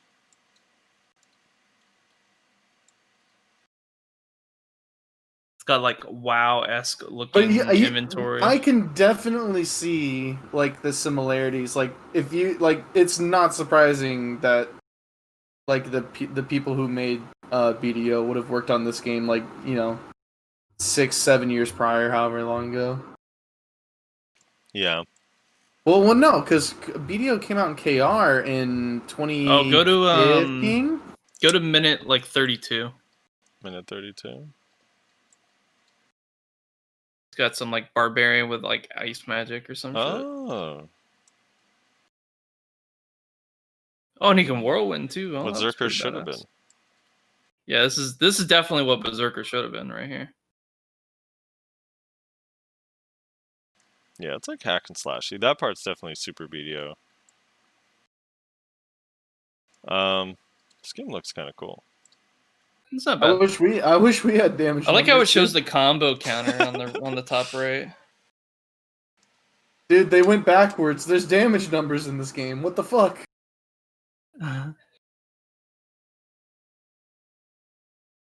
Interesting. Yeah, the damage numbers are crazy, dude. I hope one day they invent that for modern games. Such a crazy concept. I'm trying to think, what Crazy. was I playing in 2011 when this game came out, apparently? Or 2012? I feel like I was probably still playing... I think I might have still been playing fucking old school RuneScape. I think I was playing Ion. You know, everyone loves Ion, dude. All right, I gotta head out, so I'm gonna go. That's the show. I think that's everything. We took care of everything. Thanks It is everything. to Narelio for coming out. Thank you everyone in chat for hanging out, and the patrons and all that. You want to go through the list of thank yous? Thank our patrons again, or I don't know what we do. What's our What? policy? that Old would be school the... RuneScape wasn't a thing until 2011. Yeah. That's what I said. That's what I was playing at that time. Until I think. C9 flopped super hard in Um, NA. It came out years too late for NA. RIP. I see. Standard. But yeah, thanks everybody so much for watching. Thank you to all of our patrons over at Patreon. Make sure you guys join the Discord. I'm gonna try my damnedest to make community night like a regular thing. I don't know how regular, but regular. At the very least, once every other month. At the very least. So join the Discord to keep up with information on that. Make sure to check out Narelio, and thank you to Narelio for joining us on this podcast. You can check him out at twitch.tv/ I think he just said Narelio, right? Isn't that what he said? Twitch.tv/Narelio. You can watch him shot call and do Node War VOD reviews. Extremely entertaining. So go check him out. You can also check out our streams. Frosty is twitch.tv/SoFrosty. Nyashi is twitch.tv/Nyashi_NA. And myself, I am twitch.tv/ I can't speak, not Rezlar. So check out all of our streams as well. Again, thank you so much for watching, and we will catch you guys next week.